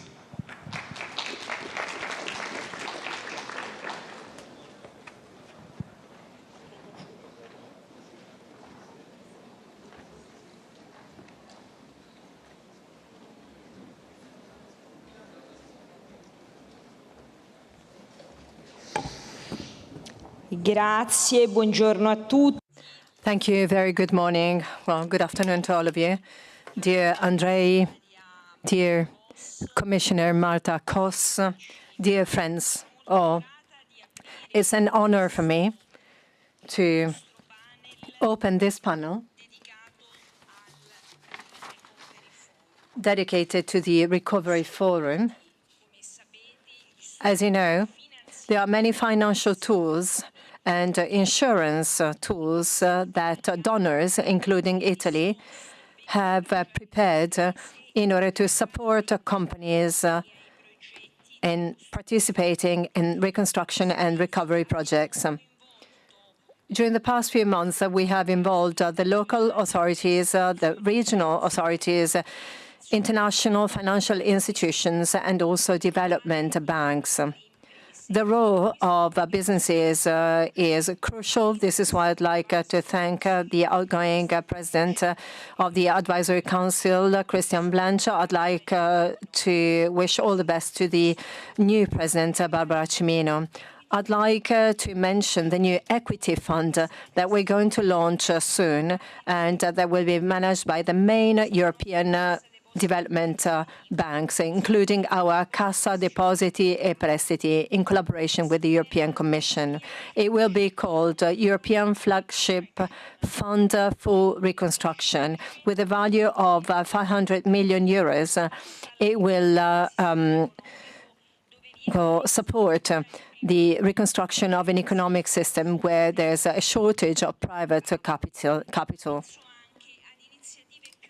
I'm also thinking about some national initiatives like the 300 million euro initiative that we have prepared with our CMIST agency to support Italian companies involved in the reconstruction of Ukraine. As a completion of the Recovery Forum, we have also organized stands for many Ukrainian companies, Italian companies, international companies exhibiting here at the Recovery Forum. Thanks to that, the representatives of local governments, large-sized companies, large groups will be able to establish new contacts as well as getting some new commercial and trade opportunities. As you know, this conference is the main annual meeting dedicated to Ukraine and its people that for more than 3 years has been resisting to this war. And with this forum, we would like to repeat one more time our support and proximity to Ukraine and our commitment to a long-lasting, just peace that cannot lead to Kiev giving up. Italy wants to send a message of unity towards Europe and to the Western world. Our commitment has always been directed towards supporting the Ukrainian population and its recovery, and recovery that is exceeding €2.5 billion. We have also been working very hardly within the G7. Last year, we have supported the loans for $50 billion guaranteed by frozen Russian assets. The reconstruction and the modernization of Ukraine are strictly connected to Ukraine's accession to the EU. We keep on supporting the accession of Ukraine into Europe. We are strongly and deeply committed to it. Reforms play a fundamental role for that. A lot has been done already, and we would like to encourage our Ukrainian friends to keep on going. But, you know, the reconstruction and recovery of Ukraine is also a big challenge for Kiev, for sure, but also for the entire international community. And it is also a great opportunity for the growth of the Ukrainian, but also our production systems. This is a chance, and we need to be able to grab it. Also in strategic industrial fields. And for the first time, we have decided to add this sector to this forum. The response we are receiving from companies and enterprises is very encouraging. The success of this conference will be measured also based on the investments, on the agreements and the projects signed during the conference. As the President of the Italian Council, Giorgia Meloni, and also the Minister of Foreign Affairs already said before me. I would like to thank the businesses, the development banks, but also the international organizations for their contribution to the attraction of private capitals. Dear friends, you can always count on the endless support by the Italian government for peace and for growth. I would like to thank you all so much and enjoy this conference. Thank you.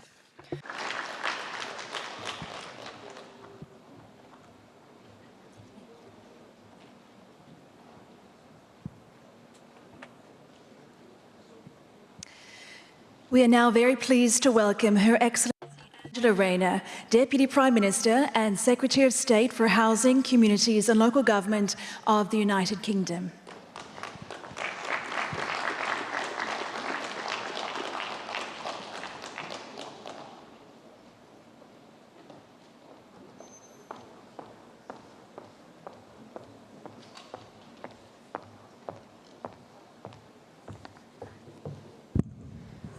Hello, thank you. It's a pleasure to be with you today, this afternoon, and thank you to Prime Minister Meloni and her team for hosting this vitally important conference this week. And I thank you to President Zelensky and his team and government for the powerful words and the steadfast leadership you have shown. Over the past year, we have all witnessed the remarkable resilience of the Ukrainian people in the face of adversity. Your innovation and your skills have transformed into resilience and into tangible progress, meeting the needs of today while building hope for tomorrow. The United Kingdom will continue to stand shoulder to shoulder with Ukraine and our Ukrainian partners and allies during these challenging times, extending the hand of friendship when it is needed most, and walking side by side on the path to victory, recovery, and reform. Our 100-year partnership is the foundation of this enduring relationship, one that will last for generations to come. President Zelensky, as part of this commitment, during his recent visit to London, the UK pledged £283 million in assistance to Ukraine for this financial year. This will go towards meeting your humanitarian needs, energy security, stabilisation, reform, recovery and reconstruction. In short, it will help keep Ukraine in the fight and ensure its people have access to vital support. Since the invasion began, the UK's non-military assistance to Ukraine now exceeds £5.3 billion. But this is far more than about money. It's about a vision of a free, sovereign Ukraine that's secure and prosperous. We understand that winning the war and winning the peace are one and the same. And that is why we must act now in partnership to bolster Ukraine's long-term recovery. Now, I see three priorities. First, security and defence, and our support here remains unwavering. Just last month, the UK and Ukraine reached a landmark agreement to share cutting-edge battlefield technology, boosting Ukraine's drone production and linking our defence industry with innovations emerging on the front lines. And today, I signed a £2.5 billion deal to boost Ukraine's air defences, delivering over 5,000 lightweight multi-role missiles to counter drone and missile attacks. These will protect lives and also critical national infrastructure. Alongside this, we continue to help Ukraine maintain its essential public services, freeing up vital resources for the war effort. We must now work together to ensure this support continues for as long as it takes and resources are available to meet the long-term costs of reconstruction. The second priority I'll reflect on is growth. Despite the staggering challenges, Ukraine's economy is growing, and we must harness the power of industry and enterprise. That is why the UK is working with Ukraine and global insurers to scale up risk capital. We're using our financial and legal expertise to reform Ukraine's business, environment and capital markets. Our Tech Bridge initiative is connecting innovators and investors. And since Russia's full-scale invasion, we have delivered 5 defence trade missions to Ukraine. Our third and last shared priority is reform. Ukraine's ambition to transform and modernise is clear. The progress made already is remarkable, with bold steps towards a greener, more sustainable future. The UK has supported the development of Ukraine's National Energy and Climate Plan and helped launch the Green Transition Office. Our Innovate Ukraine partnership on clean energy is helping Ukraine to build and attract private sector investment into the renewable sector. But reform must continue. Greater transparency and accountability will inspire greater investor confidence. Strengthening the rule of law and ensuring that justice for all will keep Ukraine on its European path. These are the values that we're fighting for. And reform must be a true partnership between government, civil society, media and business. The UK will continue to support Ukraine on this journey. Today, I'm pleased to announce a new £10.5 million governance reform programme supporting the rule of law, justice and anti-corruption. Thank you. Friends, Ukraine's recovery has already begun. It is the moment to redouble our shared commitment. A commitment to a future where Ukraine prospers, a future where hopes of its people are fulfilled, a future that we will build together. Thank you.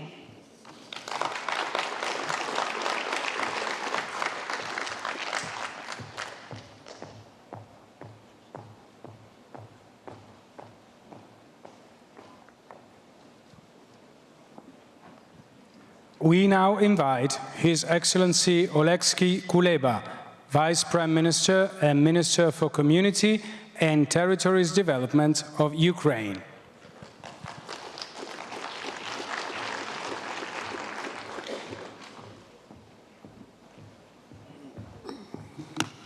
Thank you very much. Dear leaders of European countries, dear colleagues, dear friends, esteemed partners and forum participants, recovery in Ukraine is a hot topic today. In London, Lugano and Berlin, we were building partnership and plans. Today in Roma, we're showing already the results of our common recovery. Even during the fourth year of full-scale war, we're rebuilding, building partnership, creation new possibilities. As we are open this recovery forum here in peaceful, beautiful Roma, the shellings in Ukraine and in Kyiv continue. Today was another awful night with a high number of Russian drones and missiles, but with the sunlight, the repair works have begun. So reconstruction across Ukraine is ongoing too. The video that you are about to see today capture this progress, yes, in real time. While installing one of the camera, our production team was caught in a missile strike on port infrastructure. They survived, but 2 port workers did not. This is the daily context in which Ukrainians rebuild under constant threat, yet with unwavering determination. There are over 300,000 damaged objects in Ukraine, and every single day brings new losses, with frontline regions accounting for 17% of the destruction. With destruction at such a scale and frequency, we cannot afford to wait for a ceasefire. That is why we are rebuilding despite the attacks. At this recovery conference, we are not just talking about damages, we are showing results. For example, in Kyiv region, we have restored and rebuilt 75% of damaged objects. There were more than 30,000 items, ranging from residential and social infrastructure to bridges and roads, destroyed, and together with you, with your assistance and help, we rebuilt 75% of them. At the beginning of the full-scale invasion, Russia targeted the water